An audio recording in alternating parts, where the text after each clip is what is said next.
That's right. That's right. It's another podcast. You are watching the Drunk Bantha's channel, the Nerds at Night channel. And I am your favorite cousin's favorite cousin, Bill. And this is the Bantha Bunch Show. Let's go. Let's go. What's happening, y'all? What's happening? Like I said, this is your favorite cousin's favorite cousin, Bill. We are rocking right out here, right now in Music and Coffee Studios. It's a blessed day. I am feeling good, looking good, feeling fresh. How y'all feeling? Let us know in the comments. Don't forget to subscribe and like and all that stuff, man. We working hard out here today. We working hard, man. How y'all been, man? It's been a long week, I feel like. Let me know if you feel different.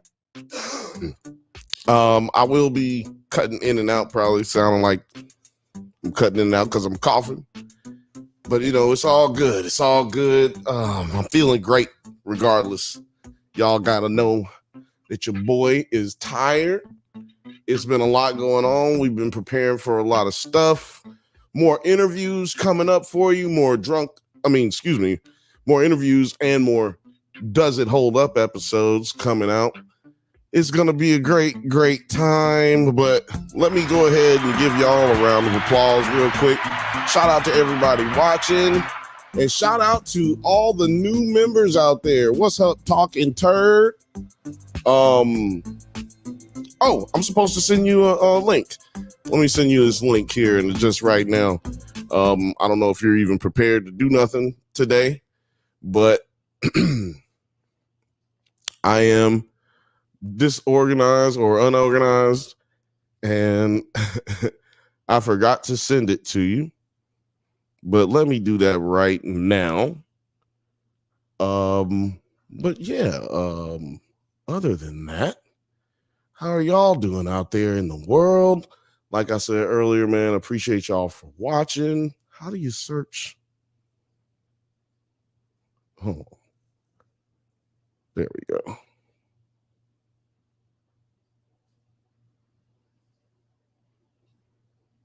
Bing bong. Oh shit. I didn't see your messages here either. Very bad. Very bad at stuff. But yeah, I just sent it over. Sorry about that for all the listening audience. Again, we do this every Thursday, 7 p.m. Pacific time. Every Thursday. The Bantha Bunch Show. Where we going to talk about a lot of stuff that's happened through the week. You know, because I was wondering about that the other day. Like, yo, what is this show about? And basically what I came up with is this show is about the things that have happened through the week. And we basically speak our minds about things that we really can't get to in the podcast. What podcast you said? Oh, that's the Drunk Bantha's podcast every Monday at 8 p.m. Pacific time. It's every Monday. And it's always Pacific time ratio because we're out here in LA. Today was a beautiful day. It rained in a couple of places, but it was chill. It was chill. Oh, and we got shit going on. We got shit cracking because we got the penny cam going. You know we're gonna have the penny cam going today. Hold on a second.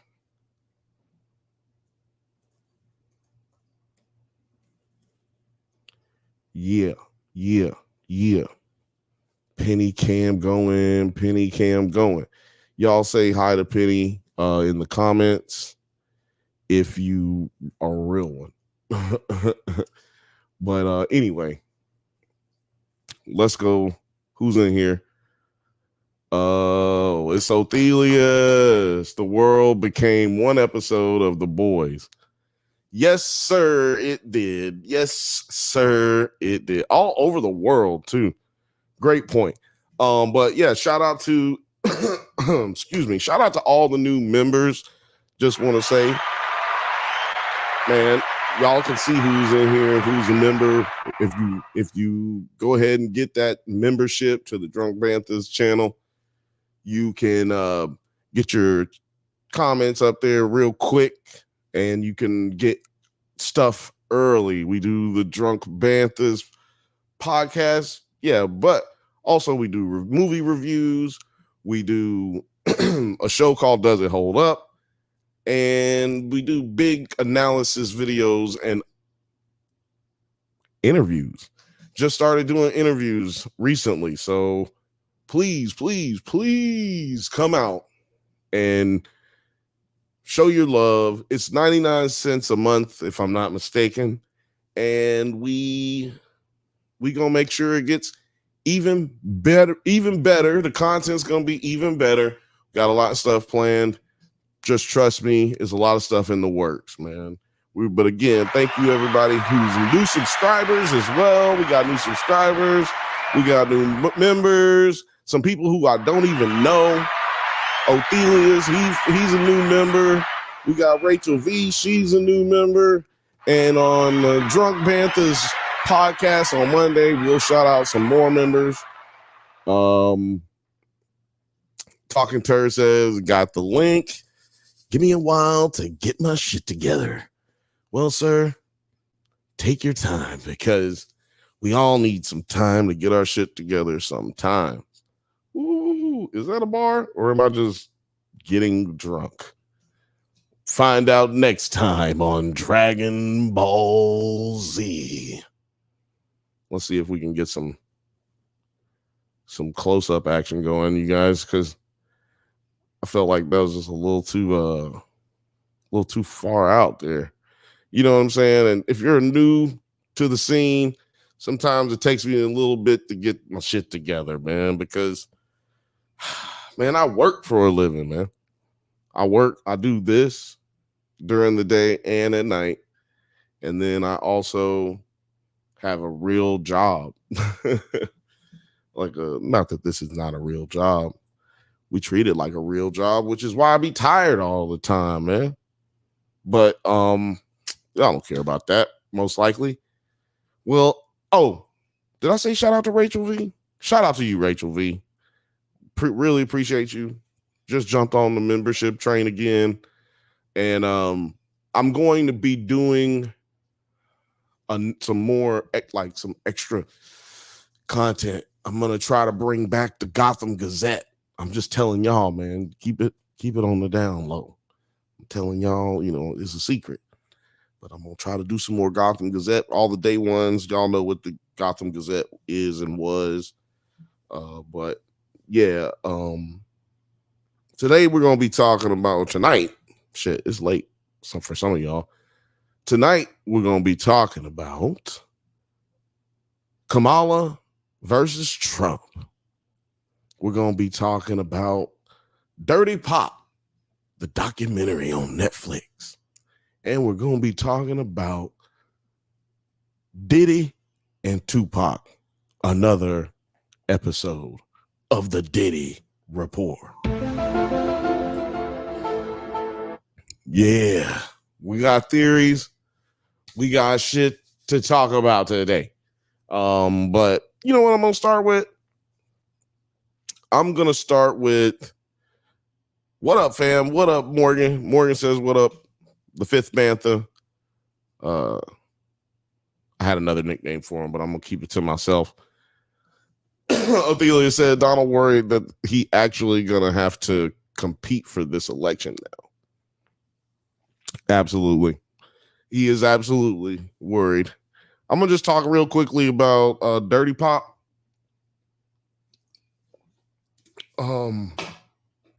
Dirty Pop on Netflix. It's about the guy who created all the pop bands, the boy bands. What's the name of this shit? Lou Pearlman, that's his name. Yeah, I knew his name was Lou Pearlman, but I was trying to make sure, you know what I'm saying? Nigga don't want to be wrong or look stupid, really. That's all. I don't care about being wrong. I'm wrong all the time. About to be wrong some more. About to tell you right now. So Lou Pearlman, man, he was a bastard. Let me just tell you. Everybody knows about maybe some of y'all know, most of y'all may know that Lou Pearlman started the Backstreet Boys, and he also then started the group NSYNC and a whole bunch of other groups after that. But anyway, the important thing is when he was with NSYNC, or when he had NSYNC and the Backstreet Boys, when he signed them with him as the sixth member of both groups.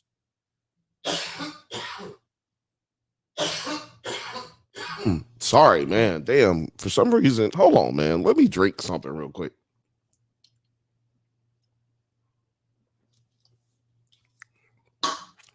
Damn, that sucked. But yeah. So yeah, Lou Pearlman, he he made himself the member of both groups. So he gets paid not only for being their manager and producer, but he also was getting paid as if he was an artist, like as if he was one of them.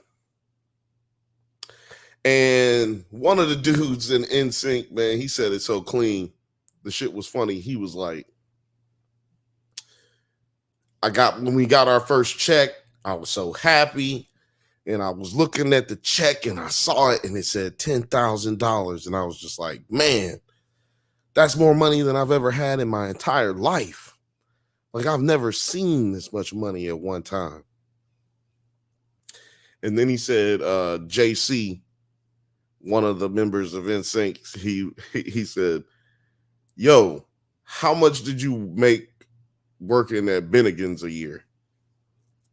And then he looked at the check, then he looked and he thought, and he was like, fuck, I was making more money working minimum wage plus tips. You know what I'm saying? That's not funny. Cut it off. It's not funny. It's not funny. Niggas is out here hungry and you give me a $10,000 check and I've been busting my ass and we done went platinum all over the world and done world tours and I get a $10,000 check. Let me tell y'all something, man. It just goes to tell you it's a story as old as time. When you're an artist, you broke. You broke as hell all the time. Okay? It sucks. Quit believing these niggas. Quit believing these rappers, these singers, these rock musicians, these country singers, whatever genre you think it is. If they tell you that they rich, they lying. They getting money and then spending it all at one time and then having to recoup all their money back to these record companies. And then the record company turn around and don't even really pay them what they supposed to get paid. I'm just saying. It's a tale as old as time, but some of y'all out there might need to hear that. I don't know.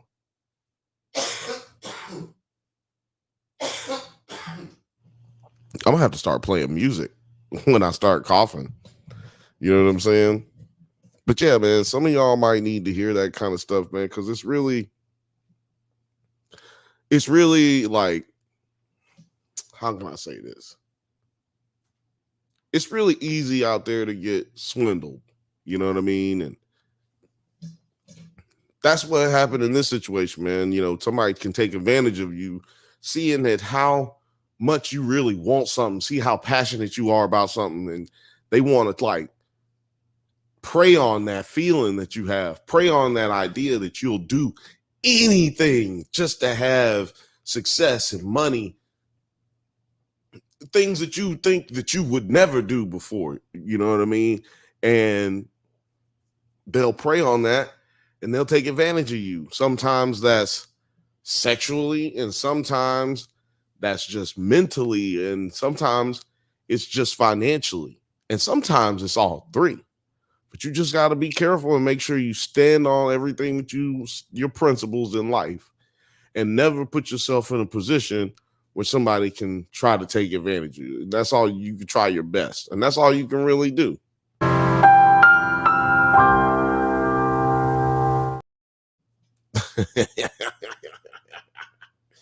So anyway, just so you know, I mean everything I just said. I just had to get them jokes in so we can get back to the shit, because that's not the whole story, man. That's the boring part of the story.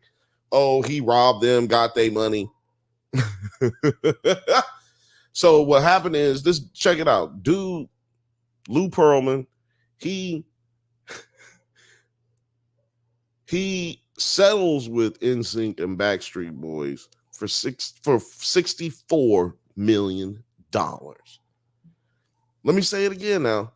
He settles with them for $64 million doll hairs. His lawyer was the same lawyer that was the lawyer for Casey Anthony.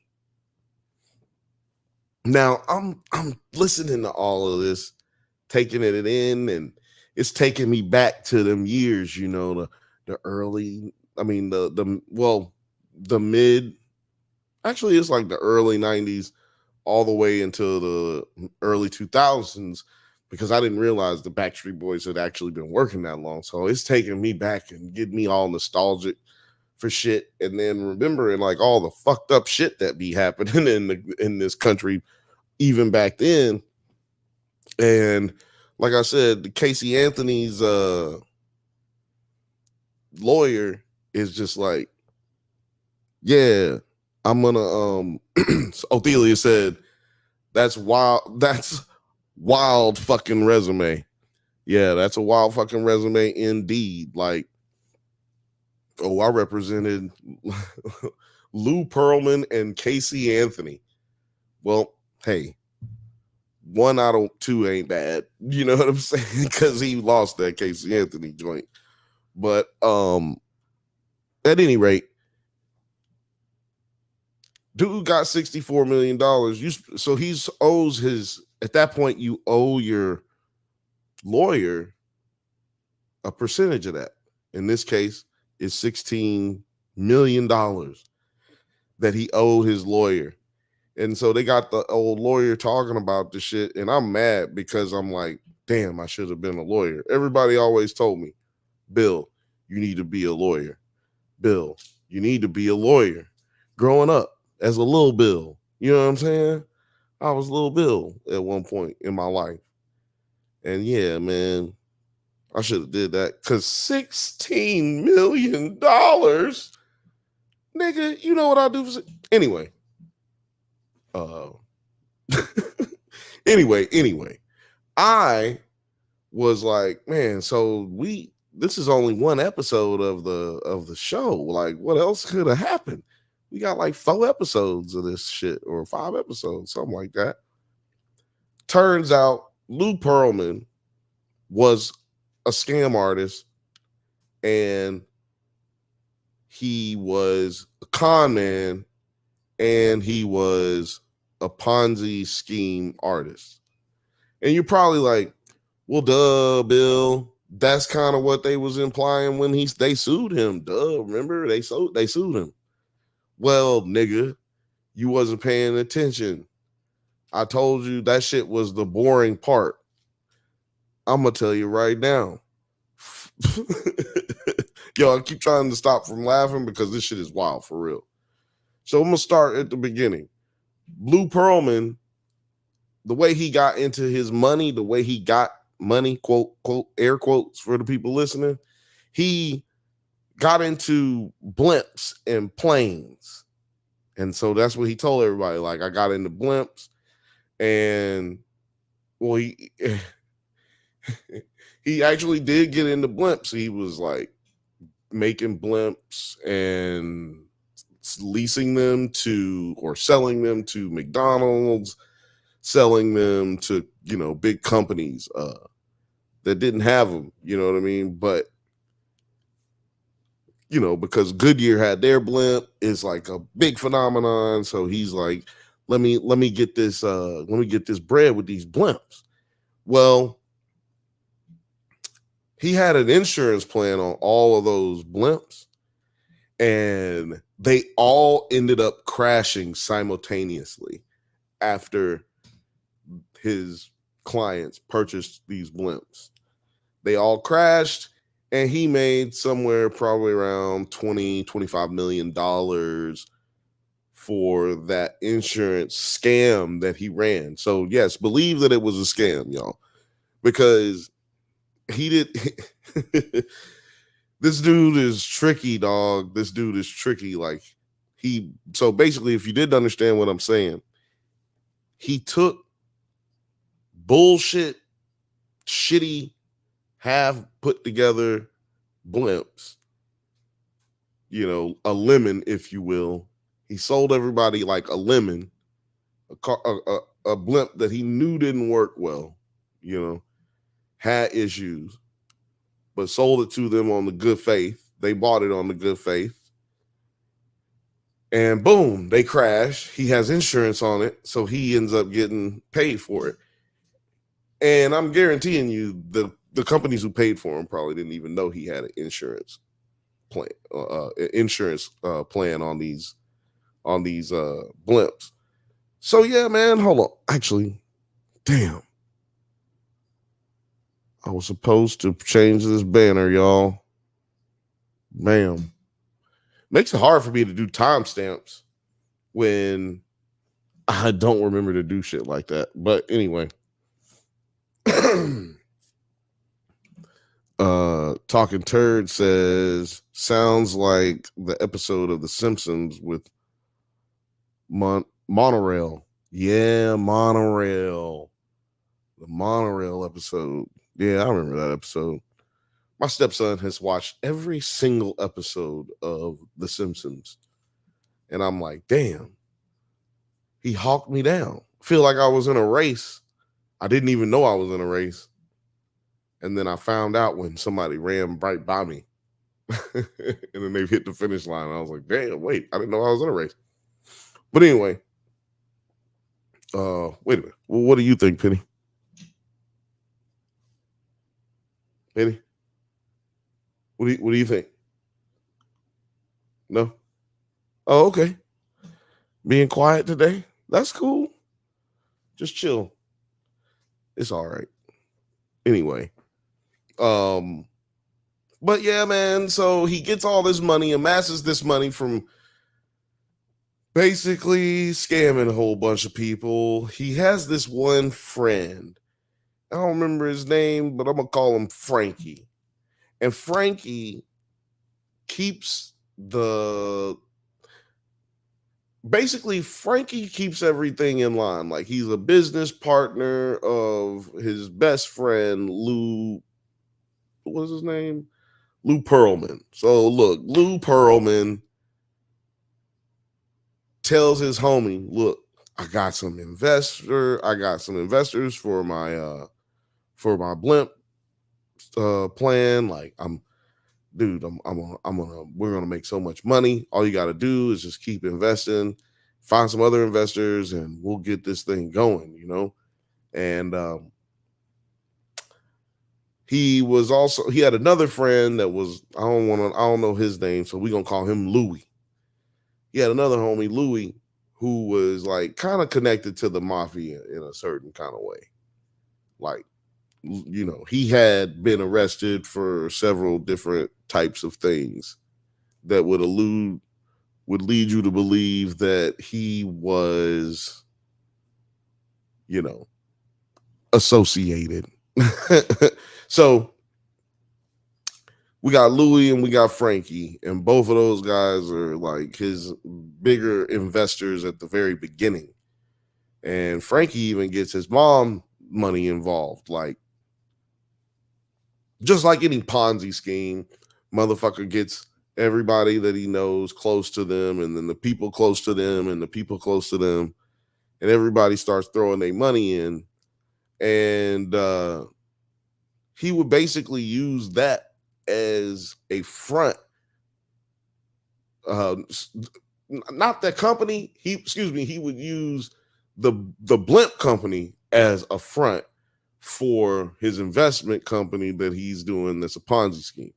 So you see what I'm saying? He's using everybody else's money to do everything that he wants to do with it, while telling them he's investing it in something that they're going to get a return on.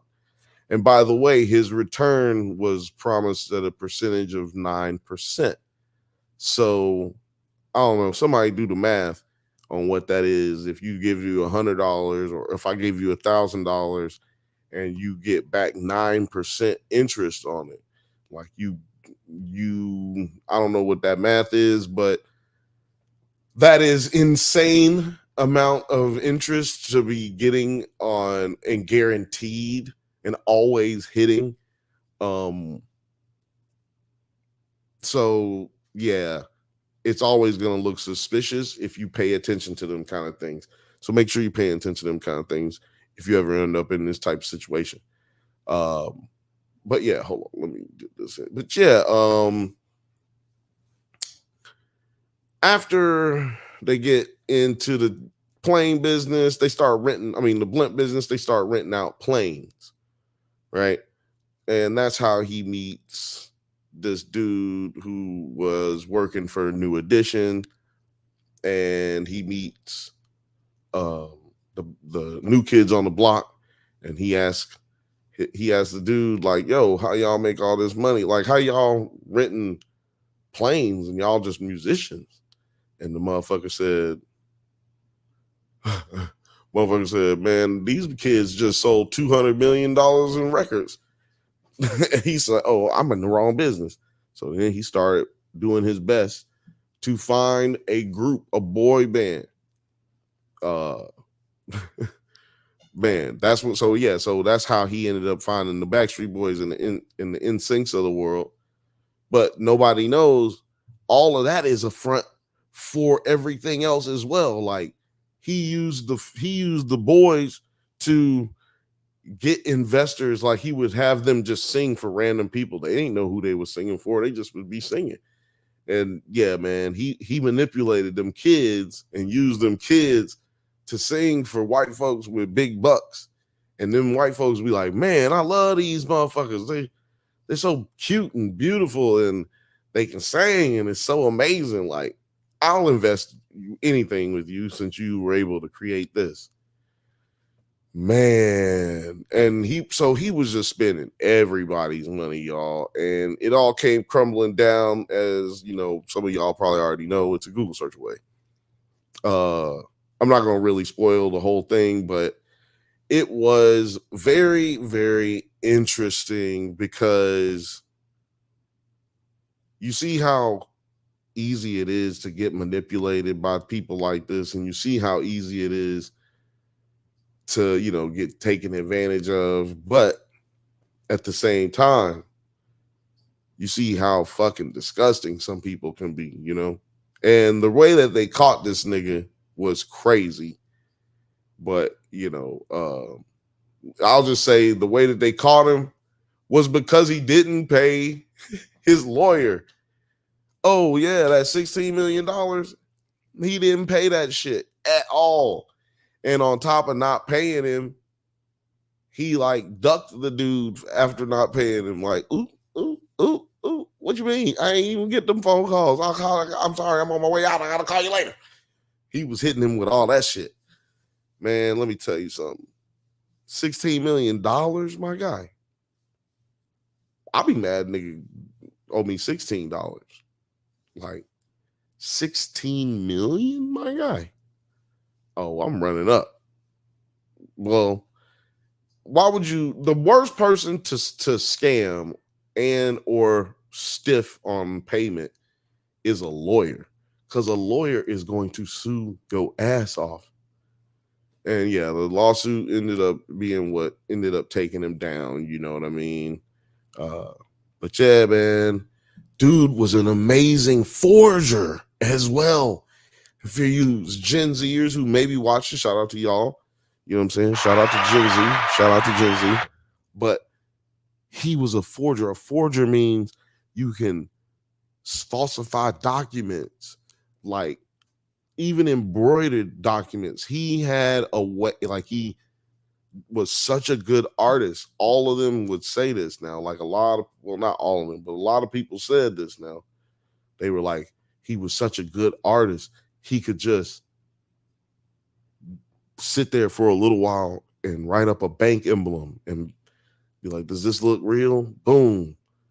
Like killing it and like making little digital invoices look like the little digital numbers, how they look sometimes. I don't know if y'all know what I'm talking about, but he would make the shit look like it got printed out of a computer for real.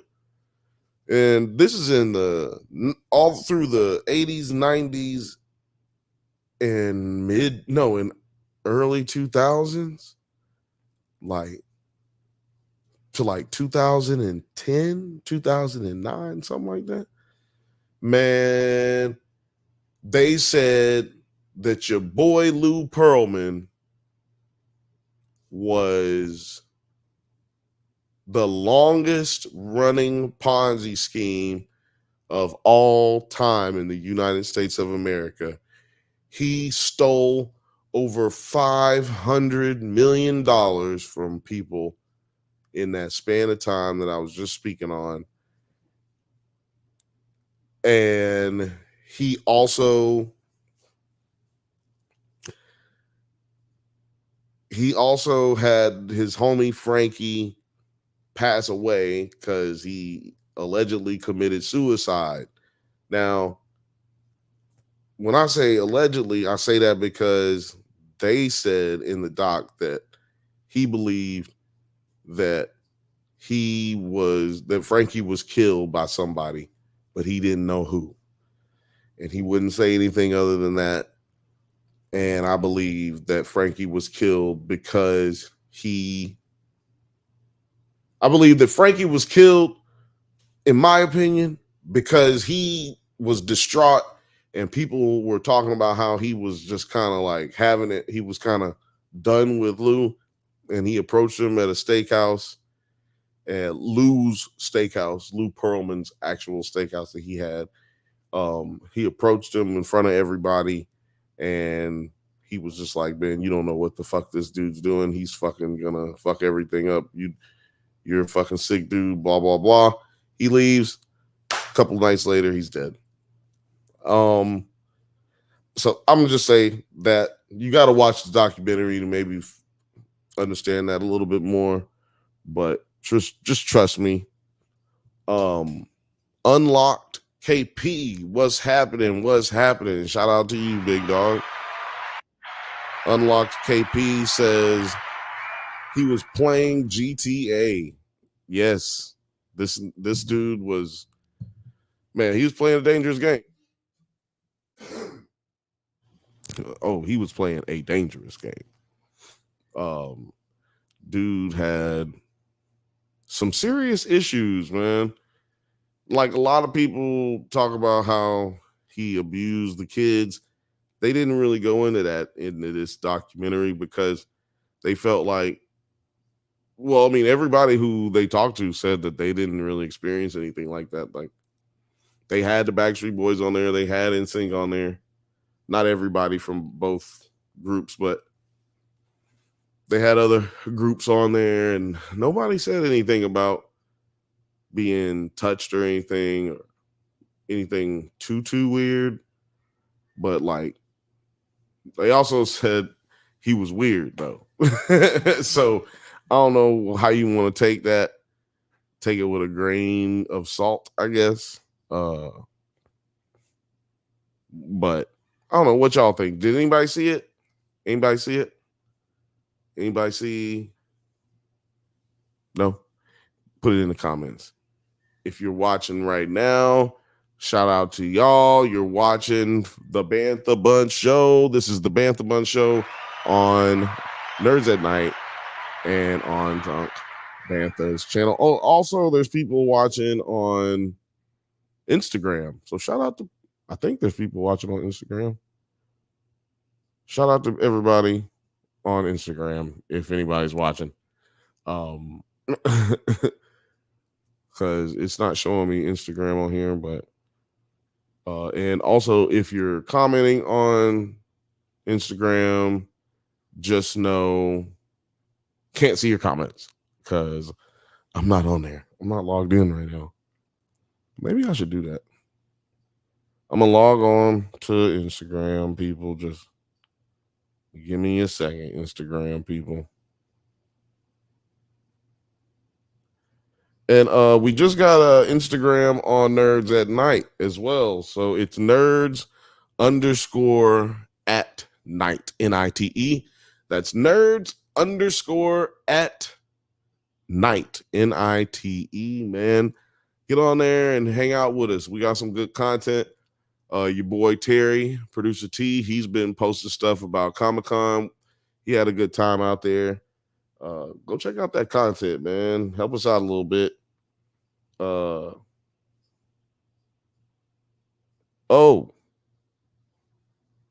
Loopsy, what's happening? What's happening? See, I told y'all I couldn't see anything from there. She said, Loopsy said, hi, I just got on, so I don't know what the topic is. We're talking about Dirty Pop. It was a crazy documentary is all I can really say at this point, since we already talked about it a lot. It was a lot of good information. You know what I'm saying? It was a lot of good information. I had a good time. I had a good time watching it. I watched it at home. I mean, I watched it at work on my phone. So it wasn't like something that you get. It's just like go grab you and keep you captivated or whatever. But I did enjoy it, you know, for what documentaries are. You know what I mean? Let's see here. Y'all got some comments going right now. That's what I'm talking about. Y'all got the comments going. Othelia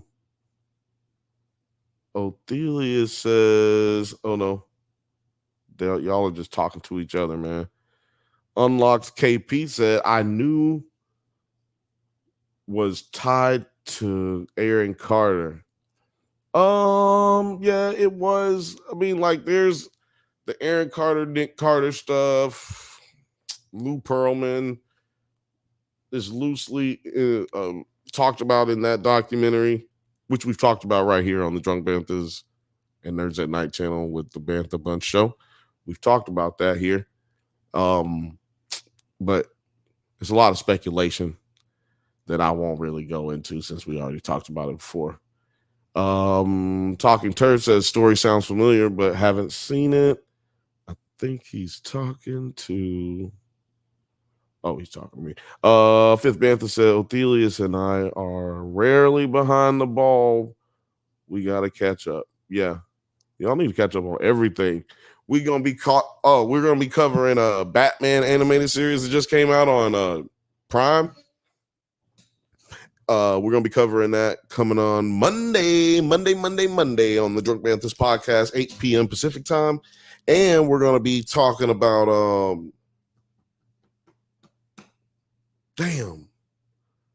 we're gonna be talking about House of the Dragon. You know, we're already talking about that, and we're gonna be talking about what is the name of that show? Oh, Kite Man. Hell yeah. We're gonna be talking about that as well. We're going to be talking about cartoons a little bit this year because, as you know, every year we do the Drunkies. And what is the Drunkies? The Drunkies is the Drunk Banthas award show that we love to bring to you. You see, the Oscars, they don't be having the categories right and shit. And they don't got new categories, you know? So we got you, man. It's anyway, you can check that out on the channels and whatnot. But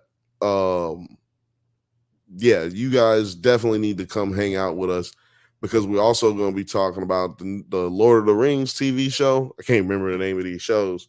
So we're going to be talking about the Lord of the Rings TV show, and we're going to be talking about some other show too. I get mad when I forget these things, but it's written down, so I don't need to worry about that. Definitely gonna peep that Batman show. No, we gonna catch Batman, man. Talking Turd, let me know when you get your camera ready. But yeah, Rachel V said, heck yeah. Or she said, heck yes for the listening audience. But yeah, yeah, man, you guys gotta get on it and be, not the people I just mentioned. But you guys gotta get on it and fuck with us, man. It's a good time. I promise. Now, I got 2 topics that I could talk about from here on out. And I think y'all gonna have me talking about this one all night. You know what? I'm not gonna talk about that one first. I'm gonna talk a little bit about Diddy and Tupac. Rachel V says the drunkies are way better than the Oscars. Thank you, Rachel V. So y'all don't know this, but I'm the host of the drunkies for the last 2 years. So maybe we'll get a different guest host this year. Ooh, I've got an idea. I'm not going to share that with y'all because it might not happen. But anyway, Puff Daddy, Diddy, Sean Combs, Sean Bartholomew Combs. No, I don't know if that's his middle name, but he's in some more news this week, man. I don't know if y'all saw this, but they talking about how your boy Diddy has this gentleman, murderer, Keefy D, talking about him in court earlier this week. It said that he was mentioned, he being Puffy, Diddy, Sean, he was mentioned in the courtroom 77 times. Man, that's a lot of times. And that's including all of his names. That's why I kept saying that. Diddy, Sean, Puffy. And, well, I should play a clip from it so y'all kind of get a little gist, but I'm going to be honest with you, man.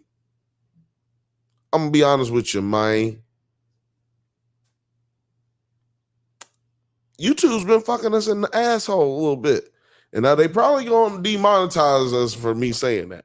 But the thing is, not demonetize, but anyway, basically demonetize us for me saying that, but I'm not trying to be combative, YouTube, but y'all been kind of messing with us a little bit. Leave us alone, dog. We really working hard over here.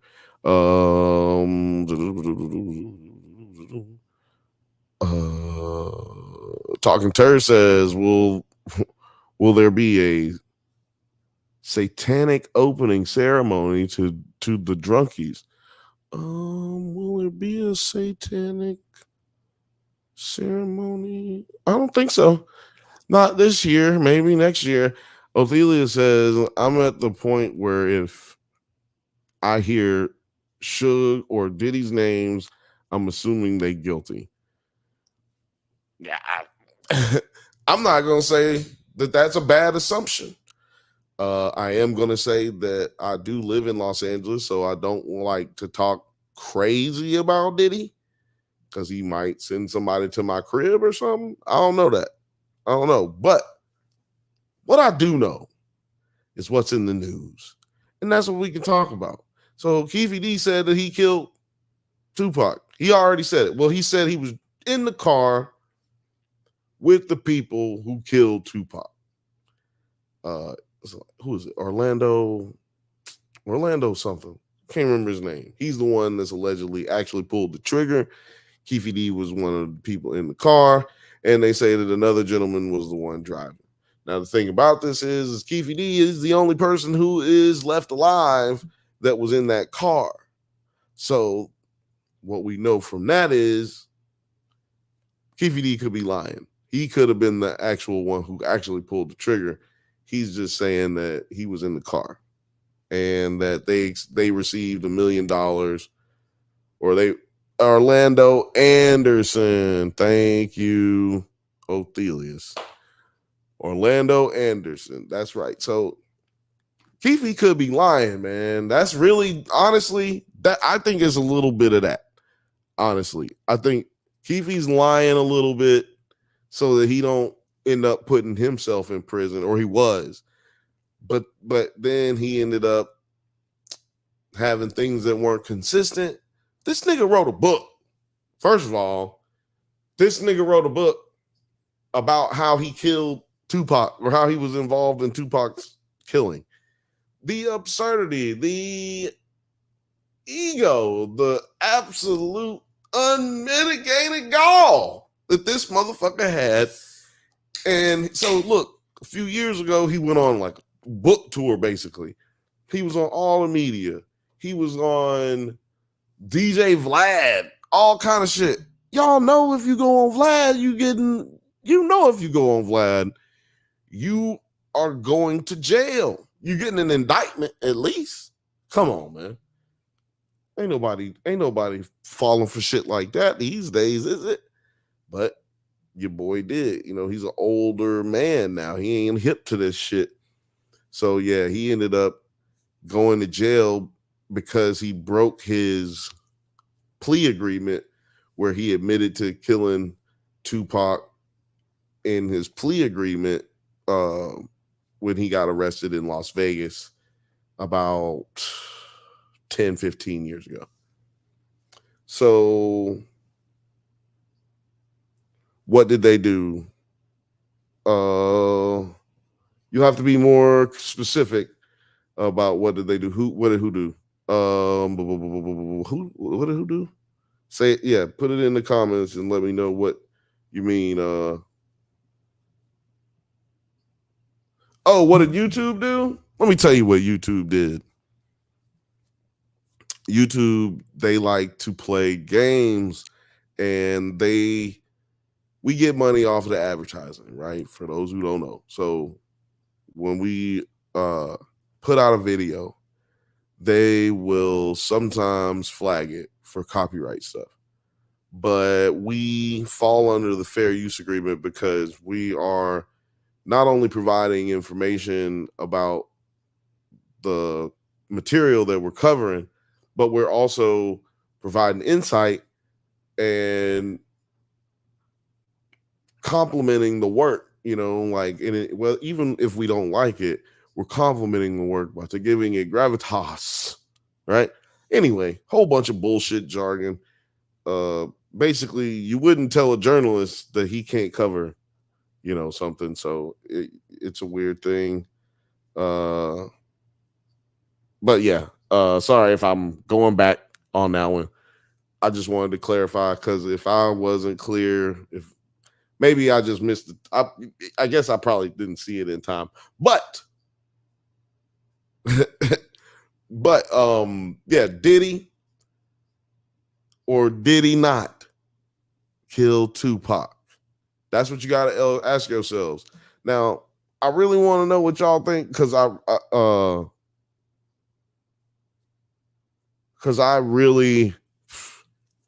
already can tell you, I believe that the nigga killed Tupac or had him killed, which is the same thing, right?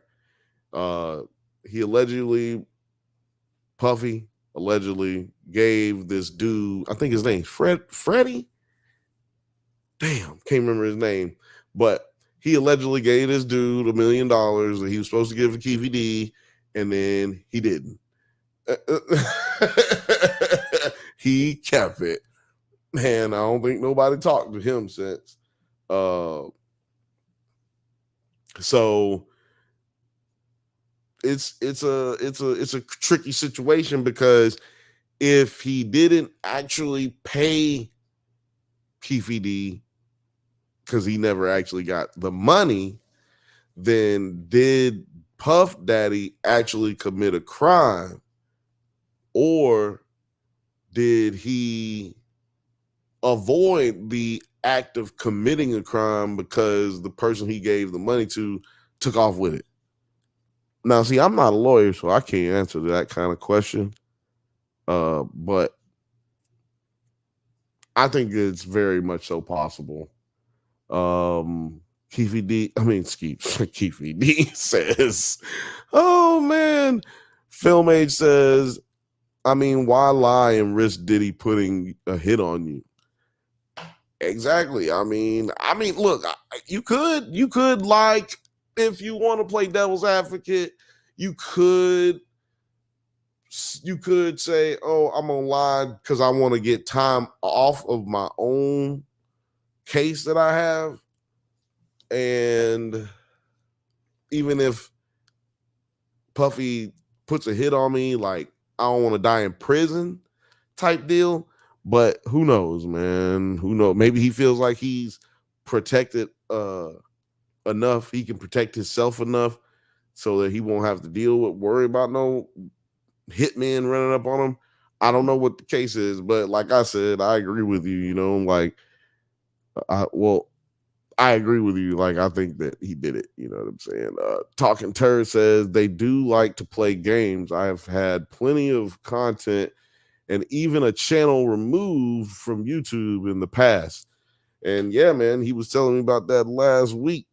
So yeah, it's an issue, man. It's an issue out here in the YouTube world for real. It's a struggle.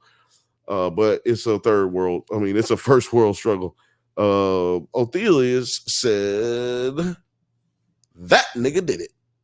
That nigga did that shit. I'm just telling you, it's a general consensus, right? Like, for the last 20 years, when did that happen? Did that happen 30 years ago? 28 years ago? Something like that. Talking Turd also said, I think the record companies had them off and created a story to sell records. I think that one is that's a plausible theory. You know what I'm saying? Hold on. I'm not even hitting the button. What's wrong with me? I think it's plausible that I think, you know what? But who paid the money? And why did the money not get there? So is anyone truly culpable outside of the people who pulled the trigger? That's what you gotta ask yourself. Because even if Puffy said, hey, nigga, go over there and kill that nigga. Well, you know what? Maybe that is illegal as well, you know, because that's what Charles Manson's in prison for, right? Like, or was in prison. I guess he's dead now. But that's what he went to prison on. He told some people, hey, go in there and do this. And they did it. And then they all went to jail. So maybe and he stayed in jail. They got out. So maybe that's how that works. I'm not really hip to that level of law. You know what I mean? But it's a real, what do you call it? It's a real conundrum, man. Because you want justice. You know what I'm saying? Like, you really do. We all hate how the police be fucking shit up, and we all hate how, like, the prosecutors be over prosecuting and whatnot. But like, when it comes down to at the rawest of the raw, we all want to feel safe. We all want to be protected. We all want to make sure our loved ones are protected as well. And you want to see justice done in situations. And Tupac's family deserves some justice, right? That the Shakur family deserves some justice. His people who run his estate, which is his family members, they deserve to be able to, put a face to a situation so that they can then that face can be held accountable, and that they can move on with their lives to a certain degree. But Tupac and Biggie's murders have never been solved, man. Man, we done solved all kind of shit since Tupac and Biggie got killed. Nigga, hepatitis B is curable now. You could take a goddamn shot or a pill. You could take a pill and motherfucking get rid of hepatitis C right now. like in 12 weeks and shit. That's crazy. What we ain't figured out if Biggie and Tupac got murdered. We ain't figured out who they murderers are. Excuse me.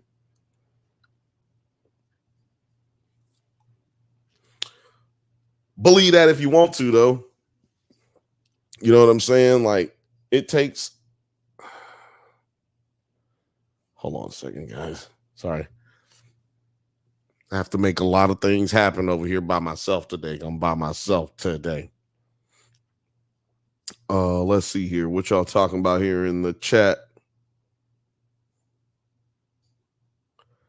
Says here, Talking Turd says artists often sell more records than after death. Yeah, all artists, including musicians. But yeah, the Vincent Van Goghs and all that stuff, definitely. Unlocked KP says some record labels take out life insurance policies on artists. That is also true. Wild shit, right? Like, how did you know? How can you take an insurance policy out on me without my permission, basically? But it happens all the time. It's really crazy. Unlocked KP says poetic justice. Where's my damn Kendrick drop? You know what I'm saying? Othelia says, at Talking Turd, that's why I feel like Diddy had something to do with Big's death. Now that's a good segue. Little Frothy throwing out kisses. Hey, what's happening, little Frothy? Little Frothy. Segue. What happened? Man, god damn it, I keep fucking this shit up. Did Diddy have Tupac killed? I should have had this up a long time ago. I keep messing up, man. But we gonna get it together. But yeah, the segue into that Othelia's lobbed up that I kind of missed is, did Biggie get killed by Puff? Did he have any idea that Puff might have been involved with Tupac's death?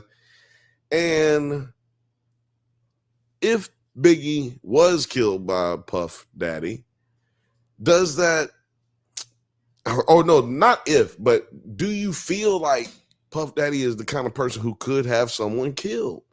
Like, and that's how I used to feel about it. I'm not gonna lie. I used to feel like, man, that nigga's a bitch. What, that nigga's a whole hoe. Like, why would he be having his friend killed? And like, what kind of like what would he get out of it other than the money? Because you can say it's all about money, but I don't think that situation, like killing your best friend, that's like allegedly best friend, like that's what he says.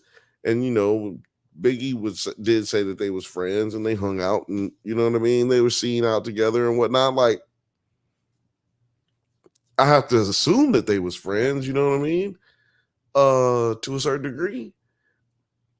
But what would make you kill your friend other than money? You know what I mean? And I have the belief that he was not only jealous of Big, but Big was getting ready to leave Bad Boy. A lot of people don't know that.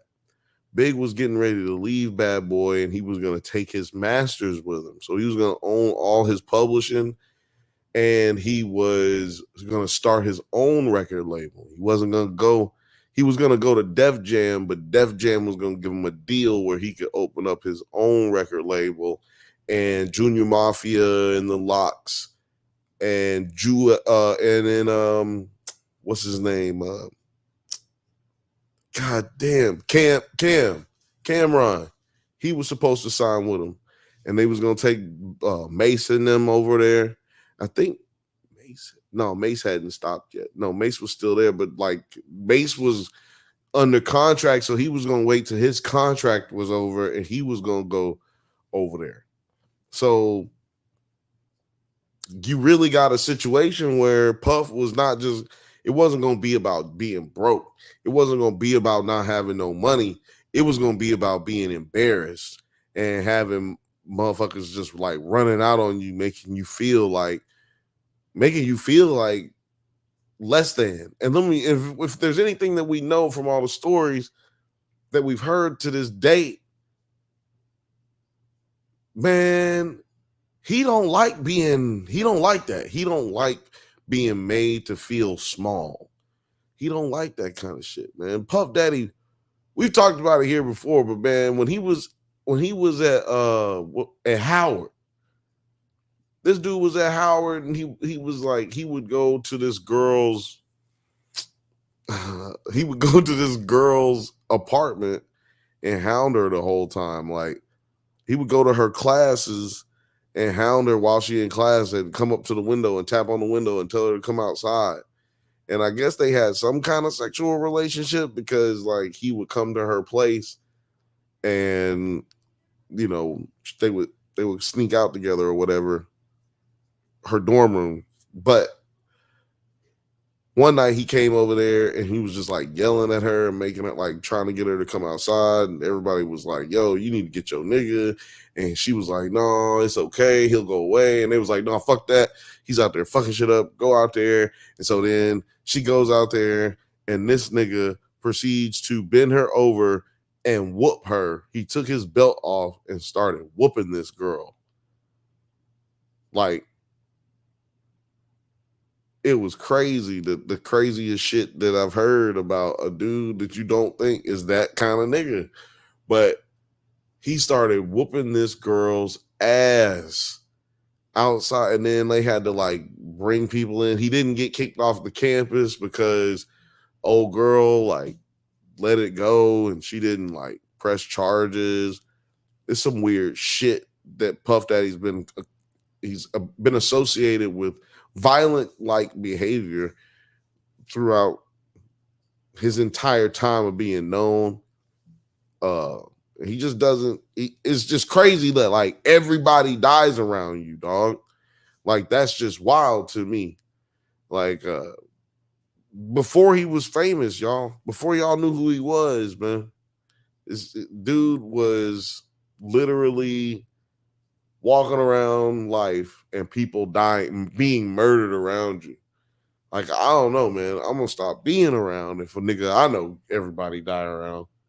It's time to find some new friends. Because that's just insane to me. That you can believe that somebody is innocent of these types of crimes when he's known for violent activities and also violent promiscuities, and then also like he's accused of murders. Like, so you should probably investigate a dude like that. And I don't know if they've been investigating this nigga or if he's just a snitch, because he could be an informant that's why he's out here being able to do the things that he does. But even in that kind of situation, I don't usually believe that kind of stuff, because it sounds so far-fetched, and it sounds so like movie Hollywood shit, you know? And sometimes that ain't necessarily always the case. Sometimes it's the most simple answer. Occam's razor, isn't that what it is? Sometimes that's just the easiest thing to go off of. Othelia says, this nigga Diddy grew up with ties to Frank Lucas. He definitely could have that happen. Exactly. Ties to Frank Lucas. I believe his pops was under Frank Lucas. His pops was like a popper for Frank Lucas. So yeah, he is. I'm not gonna say that Puffy is that nigga, but you don't want to fuck with that nigga. Like, stop. Talking Turd said Michael Jackson owned the rights to his Beatles records until he died, and then Sony absorbed them. I am a bit vanilla when it comes to rap music, but Tupac and Biggie seemed legit. Puff Daddy seemed more Will Smith than gangster, and that is true. That was a persona. But like Othelia said, this nigga Diddy grew up with ties to Frank Lucas. So yeah, like when you factor all that kind of stuff in, man, when you factor all that kind of stuff in, people can sometimes be showing you a part of themselves and hiding. Some people could show you a part of themselves only to hide another part of themselves, is what I'm trying to say. Some people will only show you the good so that you never see the bad, or you never worry about the bad. Like, it never even concerned you. It never became something that was on your mind, because you always see the good in this person. This person always got their best when they're involved with you, but they don't necessarily got their best going when they behind closed doors doing crazy shit, beating up women. And I don't know if y'all heard about, finger popping niggas. When you finger popping niggas, I just, first of all, get it how you live. You know what I'm saying? Like, sexually, if you like doing whatever you like, as long as it is not hurting anybody, it's not taking from anybody, and you're not like doing violent acts to anybody, you should just go out there and do what you want to do. And I'm with it. Like, I'm not going to do it with you, but like, you should go out there and do it. But like, the things that he's accused of, man, that shit is disgusting. And nobody should be dealing with nothing like that ever. Mr. Marcus, what is happening? On Instagram. Go on the YouTube if you're on Instagram, and we will join. You can join the chat. We don't know what's going on if you're chatting on Instagram. I don't even know why I'm going on live on Instagram, to be honest with you. If you can't fucking chat, what's the point? But I am looking at the chat, so shout out to y'all who are over there. But anyway, I don't know if y'all saw this, but like, allegedly some excerpts from a book that Kim Porter, Puff Daddy's ex-wife, his first wife, Kim Porter had a book that she was writing, apparently, and allegedly the excerpts for that were leaked earlier this week as well. And it basically just talks about how, you guys can go check it out if you need to. I don't have it in front of me. I don't have the ability to read it right now, and it was a bit too long for me to want to read here, and graphic, because it describes him assaulting her physically, and then her waking up after a chair hitting her, after he threw a chair at her, I should say. She woke up with her arm broken in the sling, and like, how it be when y'all you see them dudes in the movies, they done fell out of a window and then they get into the hospital and they like this with their neck, with the neck brace and all that. Man, he did that lady like that, man. And then he made her lie about it. And then he helped her rehab to the point where he ended up getting back into her life sexually. And he was already seeing other women. And what was this over? What was him fighting her over? A dude sent her some flowers, dog. That's all that happened. That's all that happened. And he beat her down like that. It's crazy. Othelia said Diddy was like Naaman from The Wire. Oh, Naaman for The Wire. He's not hard. He grew up relatively privileged under someone who was so so he did this to compensate. The abuse might also be learned behavior. Exactly. I believe that wholeheartedly. And the way he acts, it could have been like someone in his family, because he acts like his behavior is normal. And And when people act like the behavior is normal, it's usually because you grew up around it, not because you've deemed it normal in your mind. It's usually because you've said, oh, I saw this happening. I saw that happening. This must be how it's supposed to happen. And of course, that's just not true. And it messes people up as they become adults, and then they start affecting the way other people can develop as a human being. Because when you deal with stuff like that, when somebody sexually bassaults you, man, that is some devastating shit, and some people don't never come back from it, man. Talking Turd says music/movie industry and MK Ultra. Yeah, maybe. You know what? I'm gonna have to start hitting this button anytime something crazy is said, because y'all be coming up with some good conspiracy theories. You know, I thought I was the only one who come up with really good ones, but y'all be outdoing me sometimes. I'm not. Don't tell nobody that. God damn it. I got a reputation to uphold.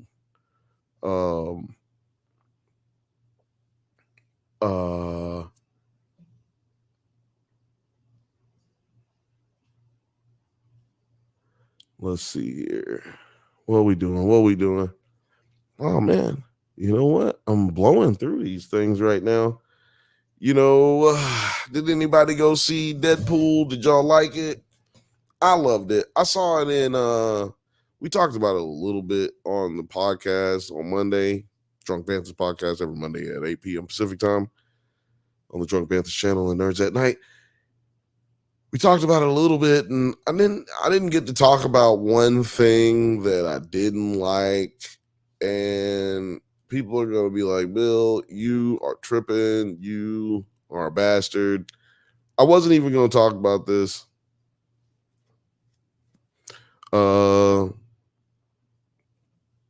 Before we jump into it, I do want to hit this one. Unlocked KP says, I think he did see abuse in his home. And I think you're right, man. Think you're right. Philmate says, to the Deadpool question, I loved it. Yeah, man. I loved the movie too. Let me get that out of the way first. Like, I said it on Monday, but I loved the movie. That wasn't my issue. I would give it like a star or two off for what I'm about to say. The Wolverine mask was dumb. It was stupid. It was bad. No, it looked like they shouldn't have done it, because when he pulled the mask down, I was like, all right, that's okay. But is he looking at me or is he looking over there? Like, the face was crooked. The mask was like looking this way. Like, when he would look this way, the mask would be over here. Look, like his eyes would be over here. And that was just either budget issues, running out of money, running out of time, or it was just an oversight that shouldn't have been oversighted. And yeah, it messed it up for me. So I asked Alex, I was like, because I saw it in 40x 3D. So I'm thinking maybe it was the 3D version. Maybe I was like, I can't really wait till go see it again, because there was a couple of other issues other than that CGI that I was talking about. There was a few other issues that I had, and I just felt like the CGI was bad. I felt like the mask was bad. They should have gone practical if they were going to go with it at all. That's how I feel. Oh shit. There's a ring at the doorbell, you guys. Hold on a second. Hold on a second. Jeez. Hey, it's Terry, producer T, the clone, and look at what he's done. Look at what he's done. He shaved his fucking hair off. What in the world is sexy all the way back? Start the ball. I've been wanting to cut my hair for months upon months, but I had to keep it so I could hook it up with that glass cosplay. Only for the entire fucking world to tell me I should have been a pimp named Slickback instead. So felt real down about that. But And this is the reaction that you had. This is I said, yeah. But no, I've been wanting to cut my hair off for a long time. I usually don't grow it that long at all. But since I was holding it up for the cosplay for San Diego, I was like, shit, I got to keep it for the summer. Now that that's done, I can finally go back. All my hats fit me now real well. I don't have to like straighten them up and all, go up a couple clicks. Yeah. The big hair problems. Right. It's not hot anymore. Oh man, it's been so hot here. I am glad for you that it is not hot there anymore. It was good in San Diego, honestly. Yeah. It was real good. Like the sun was out and it was like bright, but it was like if you found shade, it was fine. After 6 o'clock, it was fine. Even being out like for a couple hours, there was days where we were just outside the whole time, and it was like wasn't unbearable. I wore that. Even like being in the convention center, it wasn't even with all those people in there. It wasn't overly hot or anything. A little musty. Gotta say that. You don't get that at BlurredCon, a black convention. You don't get that. You don't get the smells there. So yeah, I'm not saying it's white people. I'm just saying. Just saying. Sometimes you go into majority white spaces, and sometimes there's a lot of the must. Like it would smell like mildew. Like when you leave like a towel and it gets wet. Going on in certain spots, certain people.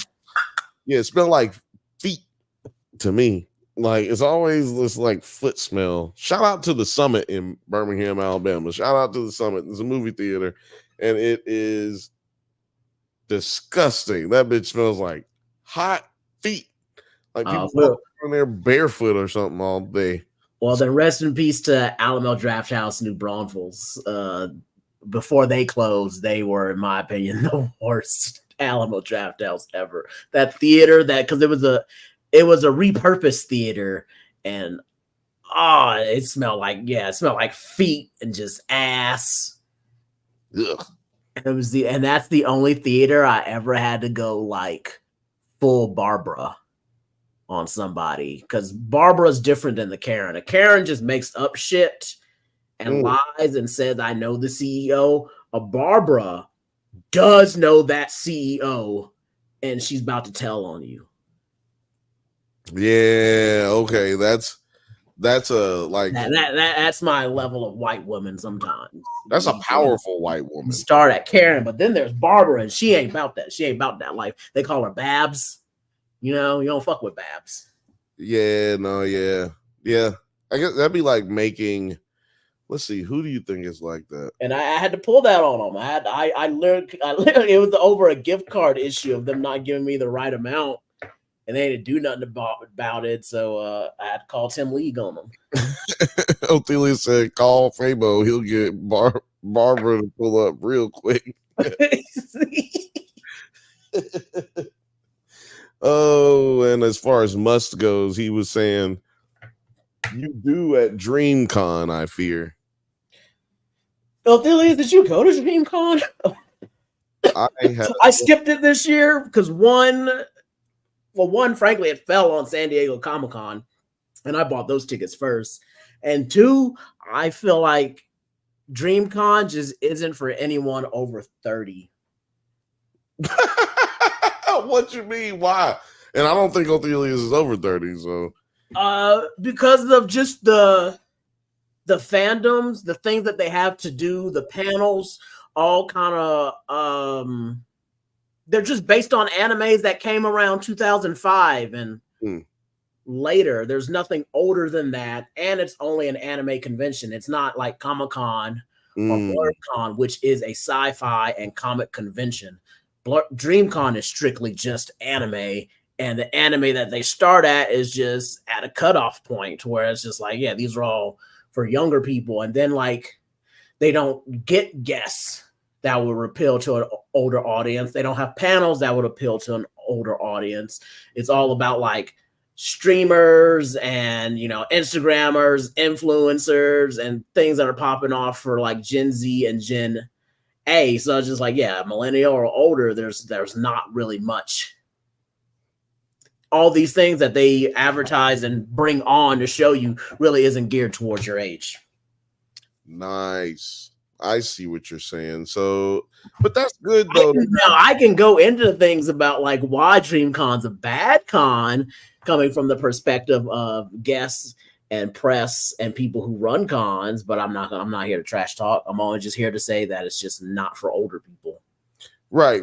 But it's good to know that though, you know what I mean? Because you should have one that's not for like older. Yeah, exactly. There's nothing at all wrong with that. Yeah. I think it's I'm good. just saying, if you're over 30, you probably just won't have as good as the time at different cons. Right. Unless you just been following that shit hard like that. Yeah, unless you just, that's because like I follow RDC World, but all the other guests, I was just like, oh shit, I really don't know all these people, and I thought I was hip, I thought I was cool, and then like everybody I would meet, like the average age of the person was like 25. Yeah, I don't know nothing about animes no more. Like when I was like 16, boy, I was that nigga about anime. Like, what? You don't know nothing about this. You don't know nothing about that. You don't know nothing. Like, I don't know. You ain't watching Yu Yu Hakusho. You're not watching Cowboy Bebop. You know, like they kind of talk about it, but they're not into that. That was like before their time, so they don't really watch it. It's all like Naruto, Jujutsu Kaisen, right? One Piece, Demon Hunter. It's One Piece I know about, but it's what was the one? Bleach. That was like the last one that I was like no one really talks about Bleach, because even though I feel like Bleach was something I really didn't watch, but it still was in my age bracket. Like, don't really talk about that there. Like, you'll find some people that like Samurai Champloo and Cowboy Bebop, but it's like you're not going to see nobody really cosplaying it. You're not going to see any panels about that. It's just the age difference. And it was like, okay, yeah, of course, some of these cons are not going to be for me. I'm aging up. A lot of this business is to keep a young audience. Like if DreamCon existed when I was a kid, then it would have been nothing but the animes I watched. Right. We didn't have that. It wasn't there. Yeah, so, if for them, it's not for. Let's just be honest. One of those things where you say it's just not for me, man. Let's just be honest, because when we was growing up, if there had been a DreamCon, it would have just like 90% of it would have been Dragon Ball Z shit. Like it would have been Pokemon and Dragon Ball Z, Digimon. Hey, that still would have been fire. I still would have. I didn't say that. I was like, I still would have went. I would have went to that. Look, I'm going to that right now. You tell me where that is at right now. I'm going. I'm gonna tell you, look, this is because like I said, I'm not a big anime person, but like when like literally television that I grew up with, like it was on public television, like you know what I mean? Like, yeah, I guess what they call that, public television, when it's just like the four major networks, you know. We would just watch Sailor Moon, and we would just like, because you watch this or you watch the news or some shit, you know what I'm saying? So it was like we got to watch Sailor Moon, we got to watch Pokemon, and we got to watch Dragon Ball Z. Oh, don't forget about Ronin Warriors, and then we got to make sure we watch Gundam. It's like, yeah, we would have had all those. See, that sounds like a great con, Toonami Con. If they did an old school Toonami Con, fool. we you know what? I know some people. I might pitch that one. Yeah, I'm like, how do we get a con started? Like, we should get a con started, but we should get it done in Chicago so that I can stay there for free. We should get them to do it in Chicago. That way we don't have to pay for a place to stay. Oh man, let's see here. Yeah, see, look, they're naming anime like Othelia's cutoff was 2020.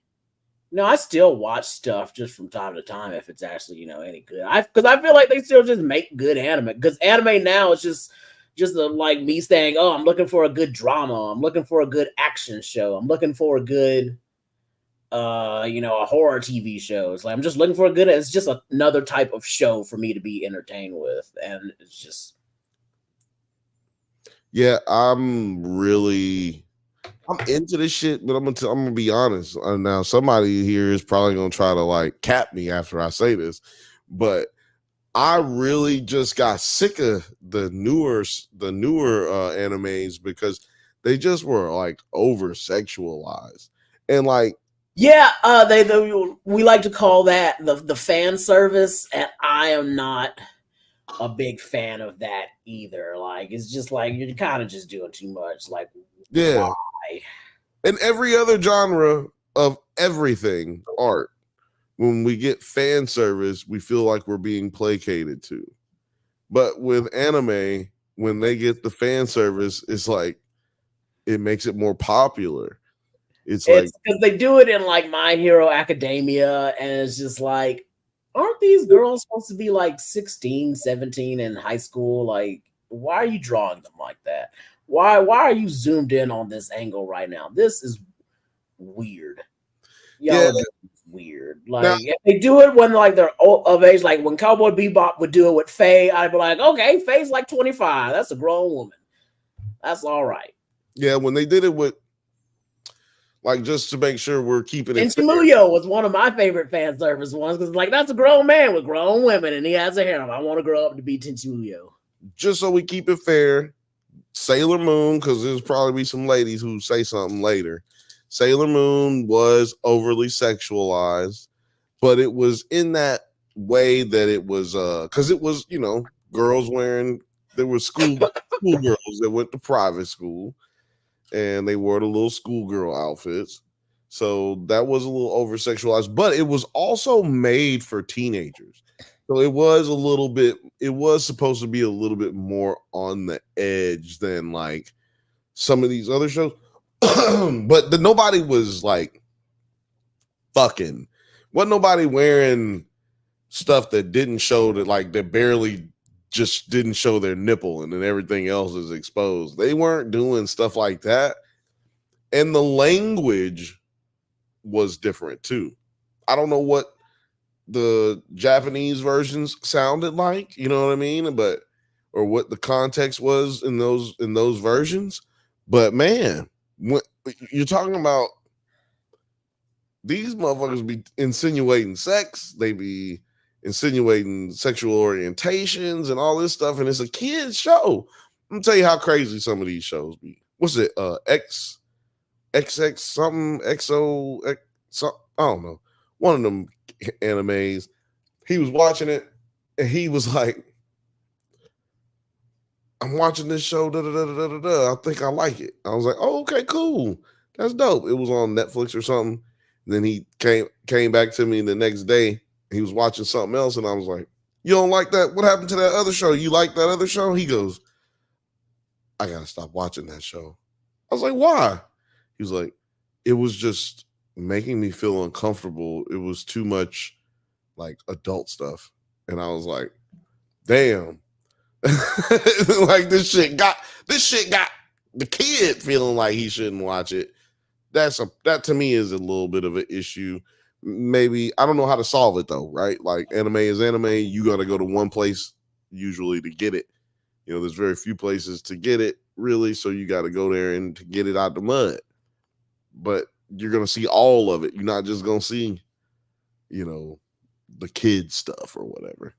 So I don't know how you would get around that shit. You just gotta watch it and just. You gotta watch a bunch and just you gotta sort through it or just look for reviews, people talking about it. That's probably why we should start a segment talking about animes. Jeff, looking at you, Jeff, to come on. Looking at you, Jeff. I don't know if you watch this show, Jeff, but I'll tell you. You get it. Like these new anime fans are just, you feel the divide between millennials and Gen Z finally. Right. Well, yes. When it comes, I've always said that. I'm gonna read these comments real quick. But before I read them, because I will forget, I've always said that like you gotta take Damn, I forgot what I was gonna say. It's okay.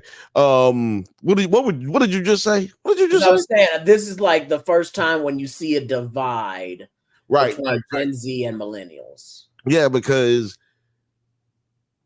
I've always mentioned and pointed out that like you can tell how old you are or how old a person is or what the gap is between you and another individual without knowing anything about them, just by asking them what kind of cartoons they used to watch.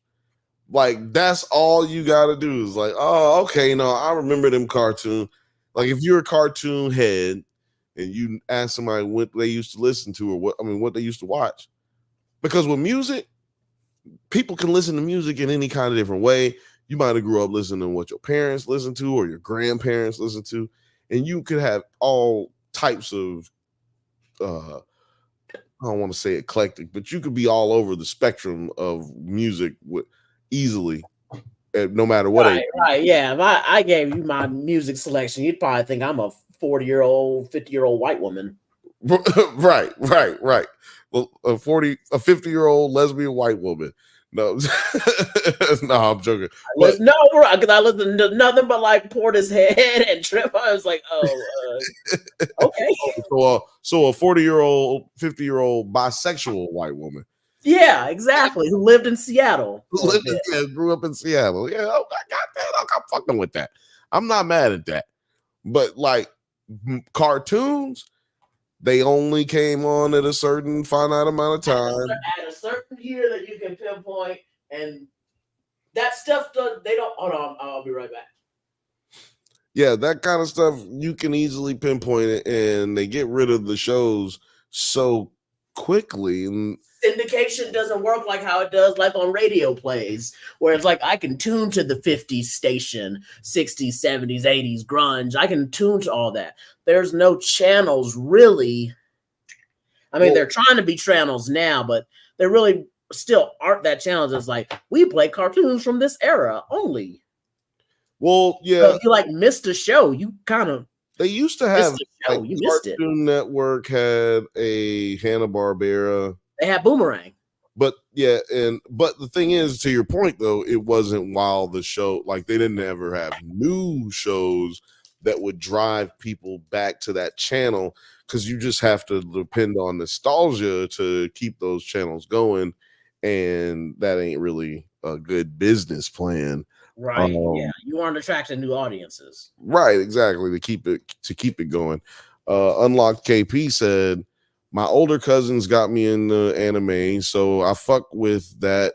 You're talking about new anime fans, not my crowd. Rachel V said she named a good new anime that I haven't finished it, but I'm close to the end of the first season, and I know they're getting probably picked up for another one where it does not have none of that, the weird fan service to it overtly. I mean, it's still kind of there, but it's not like weird. You're talking about Rachel V mentioned Delicious in Dungeon.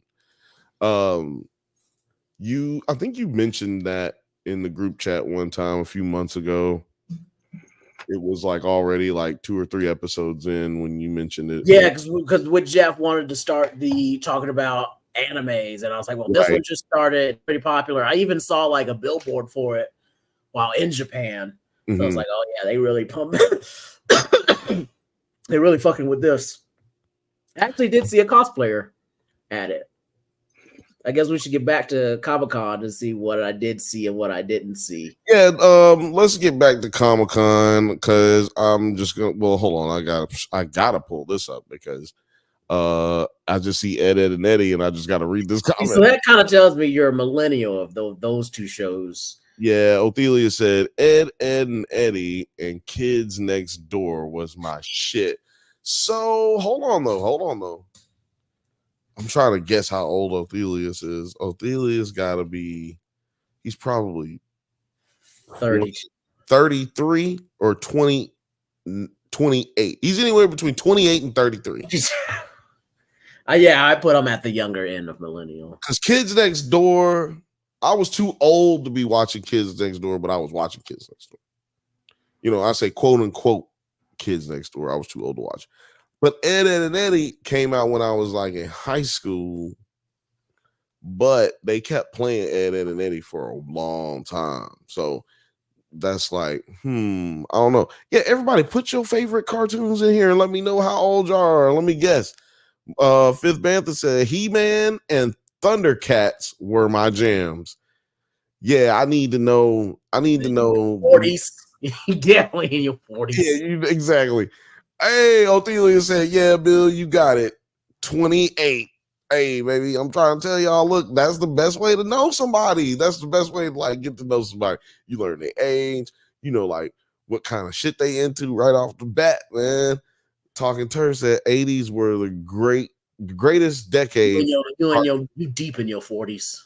Yeah, you you deep in your 40s, homie. Don't lie. He could be 60, to be honest with you, because goddamn, if he was in college in the during the 80s, then the motherfucker could be like in his 60s out here just pterodactyl pie. Oh, then you're probably like my age, 35, 36. If Rocco's was your shit, you're like 35, 36. Rocco's Modern Life. Shit, dog. That was my shit. Hey, Hef. Oh, he was trying to tell us. Oh, I'm so glad that you love my shit. What? How do you say that? Turn the page. Wash hands. Pterodactyl pie. What? Pterodactyl pie. Pterodactyl pie. Pterodactyl. Hey, pterodactyl boy. Hi. I'm so glad that you love my show. Turn the page. Wash your hands. Oh, Talking Turd says not far from my 60s. That's what I was like, deep. I'm fucking killing this. I got my pterodactyl pie. I told you it was like you gotta be 35, 36. 35. I was like, Nailed it. We're killing these motherfuckers, man. I'm telling you, this would be a new segment. Like, let us get your age. Tell us your favorite cartoon show. Yo, that might be a really good like segment to do, like man on the street type shit. Yeah, that would be fun for next Comic-Con or something like that. That'd be really cool. Yeah, you gotta tell me what Scooby-Doo, like which version of Scooby-Doo. Yeah, because let me say something. Scooby-Doo I'm gonna tell you right now. I'm gonna tell you my top Scooby-Doos right now. I'm gonna tell you all the ones I watch. You watch Scooby-Doo, then you watch the one where they was going to see the monkeys. There's different seasons. Like they had the one where they hung out with all kind of people. They went and solved crimes with Batman. I like it was like Scooby-Doo and Friends or some shit, and like the Harlem Globetrotters was always really Globetrotters. Yep. I like that segment of Scooby-Doo, but for me, it was a pup named Scooby-Doo. I feel like that was the Scooby-Doo that I grew. Scooby-Doo and Scrappy. But yeah, a pup named Scooby-Doo. Me and Alex sang that shit on the podcast one time, just like because we got caught up and forgot what we was talking about. Just like Scooby-Doo, Scooby. Yeah. That would spin the millennial range right there. Watch the pup named Scooby-Doo. Yeah, but let us know, Rachel, which Scooby-Doo you talking about. Pterodactyl Pie said, hell yeah, love your lives. Unlocked KP said Adventure Time. Oh, you're in your 20s, mid-20s. 5. I'd say you're anywhere from 23 to 25. 23 to 27. And then is that Ben 10? Yeah, these are the ones that we grew up with now. So yeah, okay, Ben 10. I'm going, he's 25. Younger than us. 25, easy. Even you know what's crazy though? I watched Ben 10. I did watch Ben 10, but for that show, I felt like I was aged out of. But you didn't watch it as a kid, exactly. That's the thing. It's like, yo, I know Ben 10, I seen it, but I'm like, I wasn't on that shit tough. You know, which another one that I used to watch that'll throw niggas off? Fucking Fairly Odd Parents. I was on Fairly Odd Parents' head. Man, I'm telling you, that was my shit. I watched a lot of Odd Parents. There was a real good Jorgen von Strangle, and what was his wife? Like the dude, it was at BlurredCon. The dude was Jorgen von Strangle, and his wife was like another one of the fairies. and they both killed it. It was hilarious. She was like that the fairy godmother lady that's always in charge with the purple hair. Yeah, I can't remember the name. Because they weren't Wanda and Cosmo, but he was Jorgen von Strangle, and he had the muscles and like the big wand. I was like, yeah. I love that shit. Funny.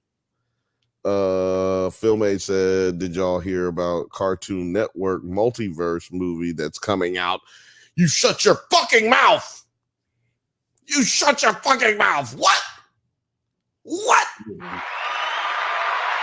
What? Or wait, should I be doing this? Or should I be doing this? Because is this a fake? Is this a deep? Yeah, I don't know. I don't know about that. Is that true? Is that true? I need to know all the facts. Othelia said the Tooth Fairy.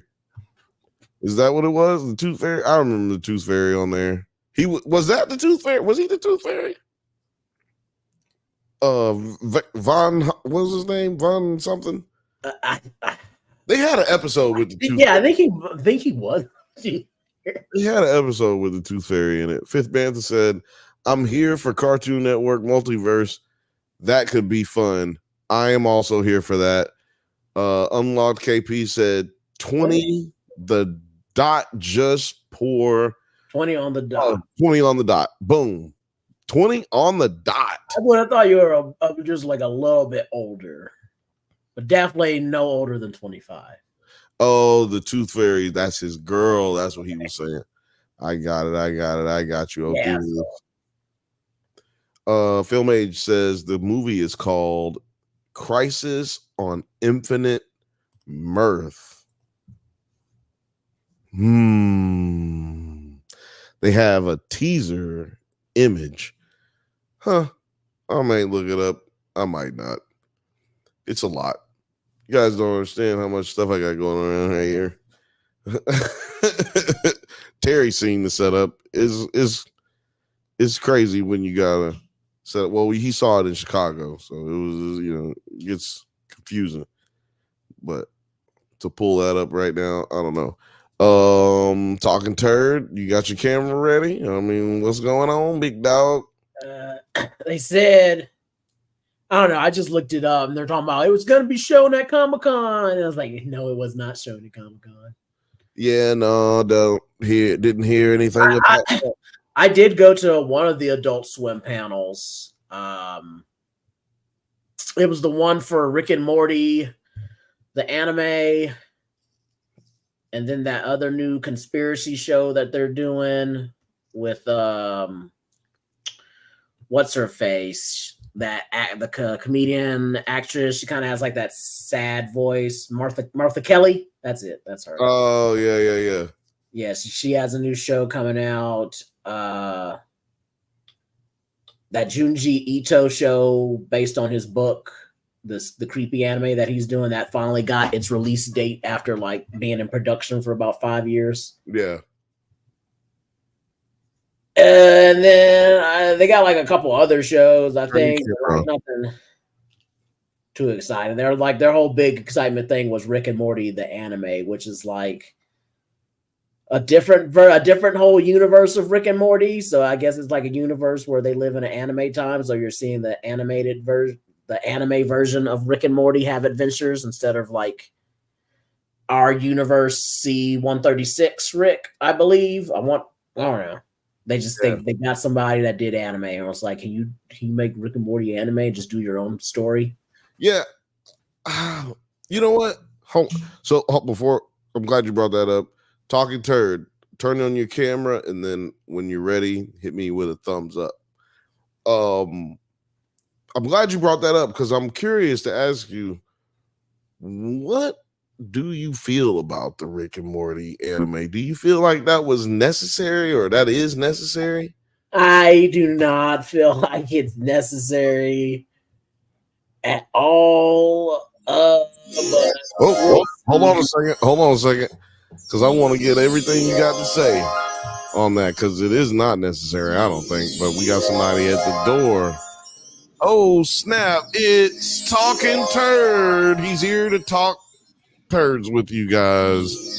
Hello, hello. Thank you very, very much for welcoming me and having you on the show. I wasn't planning on coming on camera. I'm looking a little bit old in red with the lighting in here. I was going to hide behind my little avatar, but let's plunge in the deep end and reveal myself. This could be an exclusive if I ever get more than 20 subscribers. Oh yeah, But, definitely. you're gonna have 100,000 subscribers after this.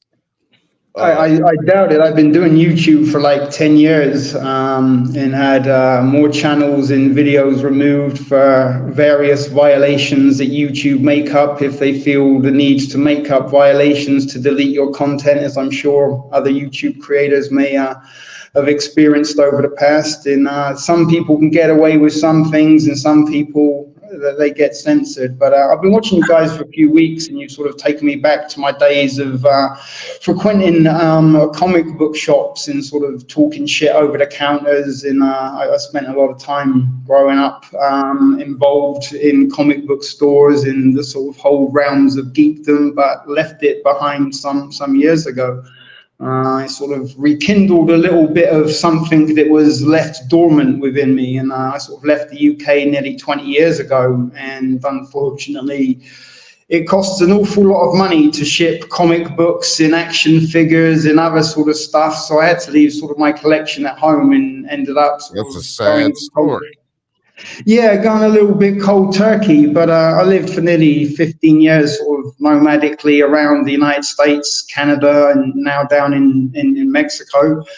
But you know, a little bit of geek nostalgia, I think most Gen Xers will tell you, goes a long way. When you get to a certain age where you have to sort of sit down and push to piss, then you sort of have fonder memories of He-Man and Thundercats and... It will happen. You laugh now. I mean, I'm glad you shaved your head. So because it does happen now. It's starting real slow. But like, he's telling me the truth. I can either laugh or cry about it. Yeah, I mean, goodness grief. I was like in my late 30s when my hair started to fall out, and for like my entire 40s, I wore a cap to try and hide it, and it's a very hard thing to do. Oh, that's why I had the big thick fro, and it looks thick when I have a lot of hair, but when I got it down to where it was like 2 inches and lower, I was like, oh my God, I'm thinning. I've lost so much hair. My afro acts like a cover, like a comb over. It's like the black man comb over version. I was like, I am balding. Yeah, I think like if you have an afro, you can pull that up. When you sort of are a white dude and you start going for the comb over, you look like the white Gavan free candy. Do you want to see some kittens sort of look? And unfortunately, I have a lot of tattoos as well, and it depends what part of town or where I am. I sometimes get mistaken for American History X. Like, look at that white boy with his skinhead and his tattoos. Got to be a racist Nazi. Get the fuck out of here. And I'm like, no, I don't have hair because I'm old. Hello. And they're like, oh, never mind. He's not from here. Never mind. Yeah, as soon as you open your mouth, I bet you notice like dramatically change as soon as you speak. Like they'll probably think of you exactly like what you said, and then you like just hit them with a sentence like, "Hello, love, how are you?" And you just see their face change. Like, oh, never mind. Yeah, yeah, very much so. I mean, are you both? I know, Bill, right? You're in Los Angeles. I spent a lot of time in and around Los Angeles, and I lived in Boyle Heights for a while. I guess you know Boyle Heights. That's crazy. That's really close to where I am right now. Very close to where there's a Motel 6, I remember, on Soto, and I think it's the 101. Around that area, I was living around there. The 110. The 110, yeah. Sorry, it's been a while since I was in Cali. Forgive me for that. But I was walking around like my condo complex, and there were these like Mexican dudes like stood in the corner. You know, they've got all choloed up. They got the big long socks, the dickies, the Cortez on. And they're like looking at me, and this guy, he's got the bandana on his head. He's like, hey, homie. You get your ink in jail? And I'm like, no, I got it in England. England's a little bit like a jail, I guess. He's like, wait, you're from England, fool? And he like couldn't believe that accent's real. I'm like, yeah, I'm from England. I'm just sort of traveling around, and he couldn't believe that I sort of was this covered in ink and wasn't a gangbanger from Florence. Yeah, that's basically what I was thinking. Is like, yo, that's like a cheat code. You can walk around anywhere with a British accent in America. Oh my goodness, yeah. When I was in California, it was like shooting fish. I got there at the time that David Beckham just signed for the Galaxy. Oh, and I was getting asked telling everybody I was David Beckham's tattoo artist. Was that 2011 or 2000? It was 2008. I arrived in Los Angeles, and I was living in Redondo when I first got there. And every chick I met, she's like, "Hey, what are you doing here?" I said, I got a client. You know, I'm a tattooist. I'm doing some work on him. I can't say who he is, but he just signed for the soccer team." And like, "Oh, David Beckham, yeah. You want me to do? I'm not even a tattooist, but you know, will you tattoo me? Yeah, sure. I don't got my stuff on me at the minute, but I have a biro. Maybe I'll draw something on your ass." And they believe anything with a British accent. Yep, that's a fact. We believe anything. It doesn't matter. If you were trying to pick up dudes, you'd be having the same luck. It's just yeah, it really was. If I went anyway, you know, I could have had my pick of the luck, because it was very sort of strange to me, because it doesn't sort of work the opposite. When sort of Americans show up in England, there's not the same, "Oh, you're American, I love your accent. Can you say pancake and syrup?" Nope. When I get there, it's gonna be different. You're gonna have bitches trying to just, "Oh my God, will you tell me about this and that and that and this and this?" Yep, because I got the best accent, I got the best energy. Yeah, you could probably pull off some LA swagger. Say you're in the music industry, some Essex girls would probably buy that shit up. Or if you go further up north, maybe not so much in London, but sort of when you go to the north of England, they're a little bit easier to please. I only gotta tell them one thing, TT. I got one thing I gotta tell them. I'm one of the hosts of the Drunk Banthas podcast on Mondays, 8 p.m. Pacific time. That's what I tell them. I say, I'm the host of the Bantha Bunch show, baby girl. You know what I'm talking about? I'm the host of the best show in late night. That's me. So, welcome to the show, TT. That's what I'm gonna call you. I just decided that, TT. Yeah, that works. It's also just as funny as talking turd. Funny enough, one of my earlier channels was called the Thrift Store Prepper, and my nickname was T. Like my viewers used to call me T, but I got a copyright strike on that channel, and it got closed down. Like they want me to verify who I am before I can use it again. But that was my first handle on YouTube, so it's kind of ironic that it's come full circle and added a T. I understand. Like power up. Origin story. YouTube. I mean, well, not YouTube, but this channel got taken down by a former partner of the Drunk Banthas channel, and let's say about 60% of the existing content that was on there was gone, lost to the sands of time. Yeah, look, let me ask you though, Terry. I want to know what you feel about this Rick and Morty situation. Rick and Morty anime. They're really just trying to milk this for all its money, knowing that Justin Roiland is gone and he was kind of the real brains behind the thing. You know, what he did was, you know, you can't be doing that. That's unforgivable. I hope you get help, but well, also I don't know. I don't think it was necessary to make this Rick and Morty anime. It's so weird, and it's because it's a whole series. It's not like a one-off movie. Yeah, it's I thought it was just a movie at first that they were making, and I was like, okay, yeah, let's just do one little movie. That's fine. But like to make it a whole series standalone itself, like why? Yeah, I'm not really with it either. I think that it's a money grab. You know what I mean? Like at least make a spin-off show of like some of these other characters that you've developed that people love. But you're just making a whole copy of your show just in a different art form for a whole series. Like that's the gimmick, the whole gimmick, real, because it includes all the same characters and everything else. Like some of them just aren't dead. Like some of the characters have been written off. But it's just the show in a different art form. I'm interested to see what it comes out looking like. But also like, why do we need this? Nobody asked for this. Hey, don't go nowhere. I still need you. Producer P, man. She's just gonna leave me. You see this? She's just gonna leave me. And then you messed up the camera. It's all fuzzy now. See? You gotta relax, Penny. Gotta relax. But yeah, I'm pretty much on the same thing. You got any thoughts on it, TT? I like the series, Rick and Morty. I'm not as obsessive about like watching content or reading comic books as I once was, but Rick and Morty is something I found quite enjoyable. It's just very, very bizarre. Rick is well, he's maniacal, right? He's like crazy. Some of the shit he comes up with in some of his plans.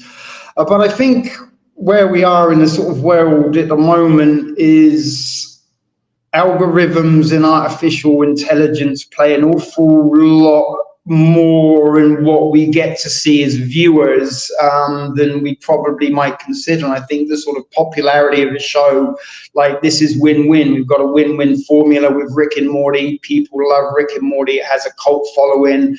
And I can kind of remember from my sort of comic book days, like a bunch of geeks getting hard-ons for the Star Wars manga comics. Like, hey, the Star Wars is released in manga. Like, what, Star Wars is in manga now? And people wanted that because it was in manga. And there's sort of an element that if it gets transferred from the West and gets manga-ized, if that's a proper word, it sort of is a stamp of approval, or it's, we thought it was this good that we had to put it in anime, and anime was the sort of first ever, or the mangas were the first ever comic books. So there's a lot of origins from the source that it is, but I think they just make anything, there's some of the cartoons on the Disney Channel. They did the Star Wars, was it the Tales of the Jedi? And it was like an analog series. Yeah, Tales of the Jedi. A couple of those were very anime inspired. And sort of before the Acolyte ended, I started seeing a lot of anime art for, what's the dude's name? Kaimar and Osha. They were like looking at, images of them in a love story and the whole manga thing going on. And it has an audience, and it also has an audience to sell. They're all about making money. They're not about making content that we enjoy. If it doesn't make money, they're not going to be interested in it. And I think, making a manga version of something opens it up to a new market as much as it provides new content to enjoy. That is all good. That's all good points. Like I said, I'll probably watch it anyway. Like, I mean, just to Film Agent's point that he made, they are releasing 2 formats of it, subbed and dubbed. So I think the English version comes out first, and then the very next day the Japanese version will be available. Is what they said. That's awesome. So they're doing both of them, and I was kind of like, I think I'm gonna watch this in Japanese. Yeah, that's the thing. I remember from Japanese. Hold on, because I do want to move on. But y'all have all made great points, and I feel like everybody's more educated today about anime because I didn't know half the shit y'all was talking about, and I hope y'all get something out of this. And go check out some of this shit that we're dropping down right now because.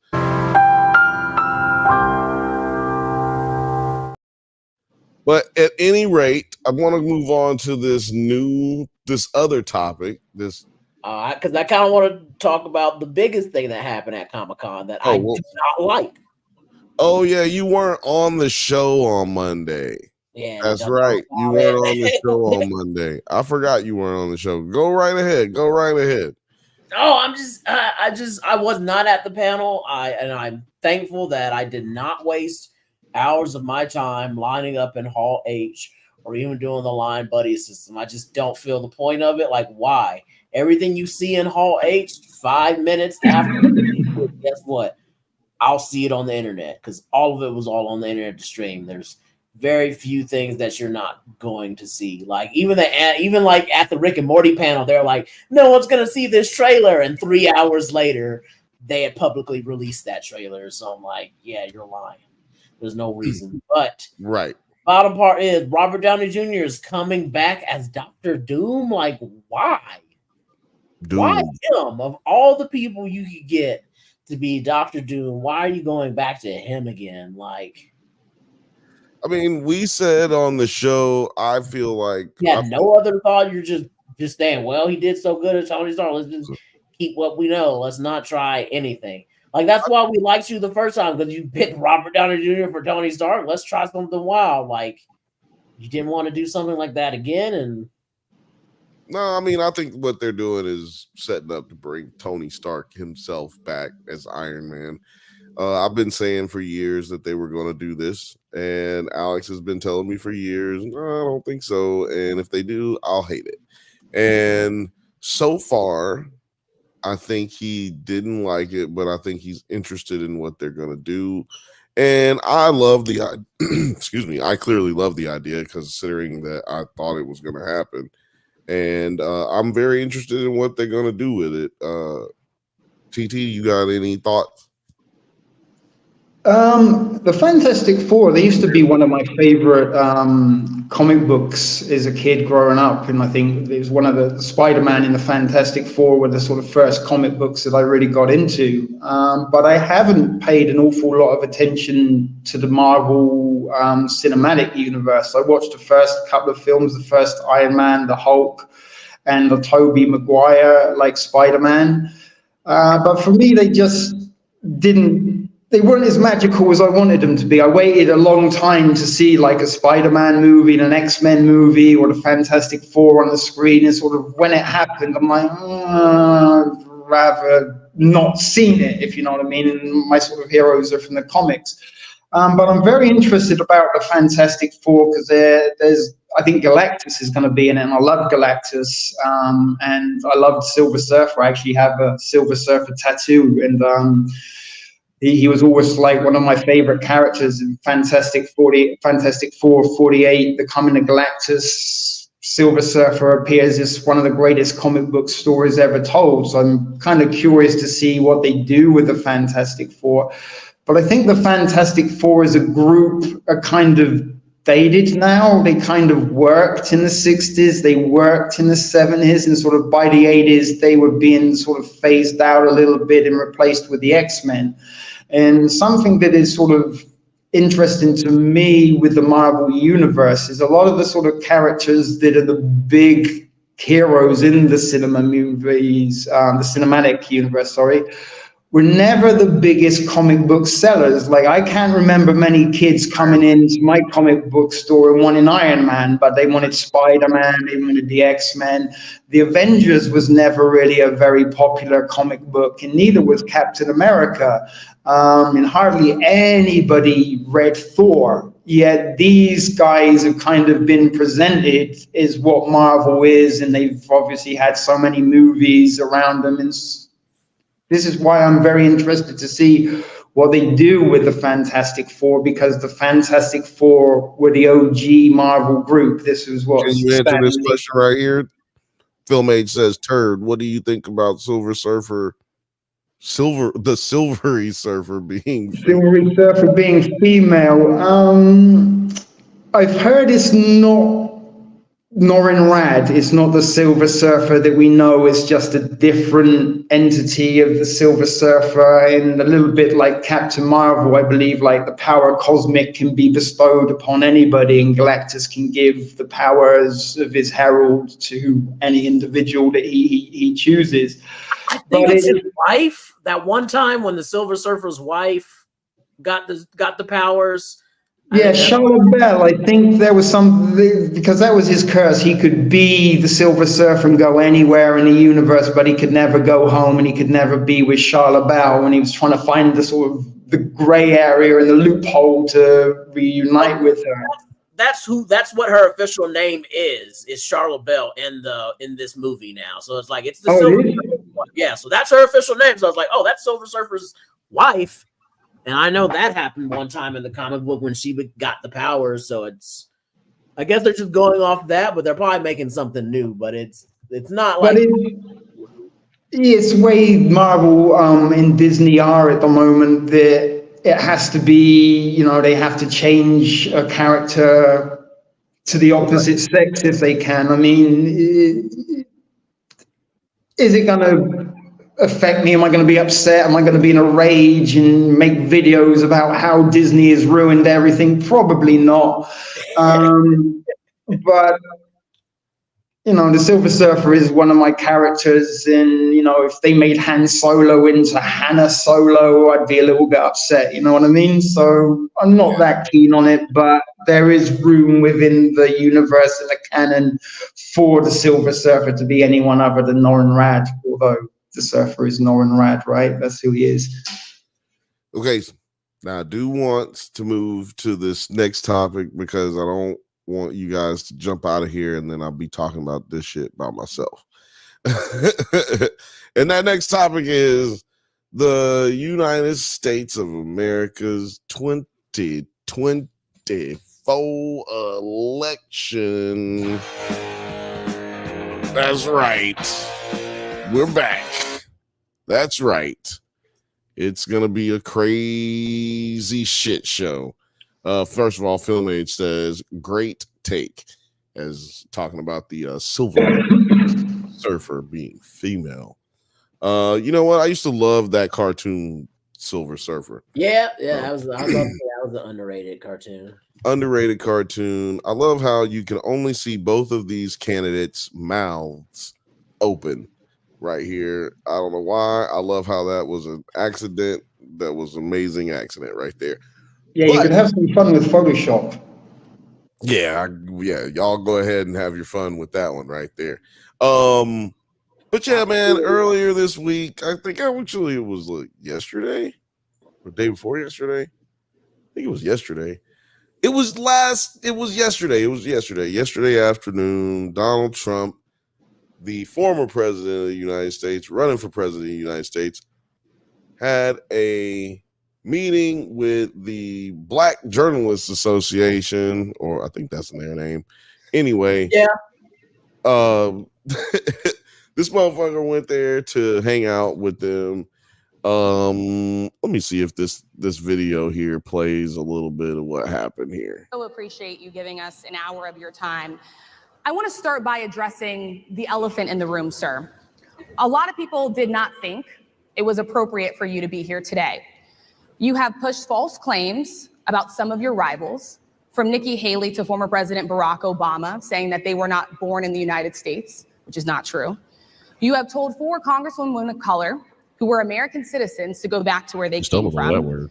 You have used words like animal and rabbit to describe Black district attorneys. That's true. You've attacked Black journalists, calling them a loser, saying the questions that they ask are, quote, stupid and racist. To be fair, he says You've that had about dinner everybody. with a white supremacist at your Mar-a-Lago resort. So my question, sir, now that you are asking Black supporters. Also, Kanye was also at that same meeting with the white supremacists. To vote for you, why should Black voters trust you after you have used language like that? Well, first of all, I don't think I've ever been asked a question so in such a horrible manner. First question. You don't even say, hello, how are you? Are you with ABC? Because I think they're a fake news network, a terrible network. I love this shit. And I think it's disgraceful that I came here in good spirit.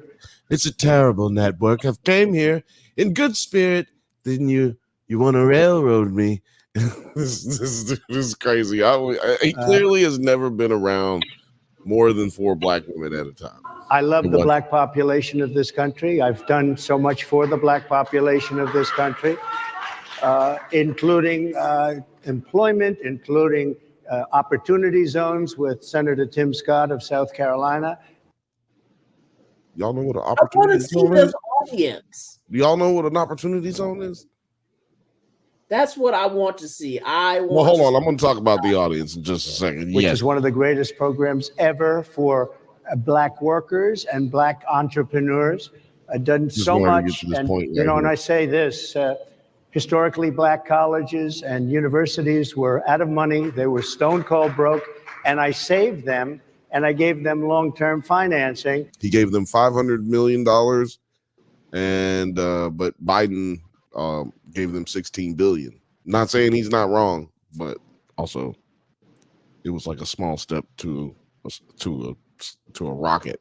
It's a small step to get into a rocket and go to space. And nobody else was doing it. I think it's a very rude introduction. I don't know exactly why you would do something like that. And let me go a step further. I was invited here and I was told my opponent, whether it was Biden or Kamala, I was told my opponent was going to be here.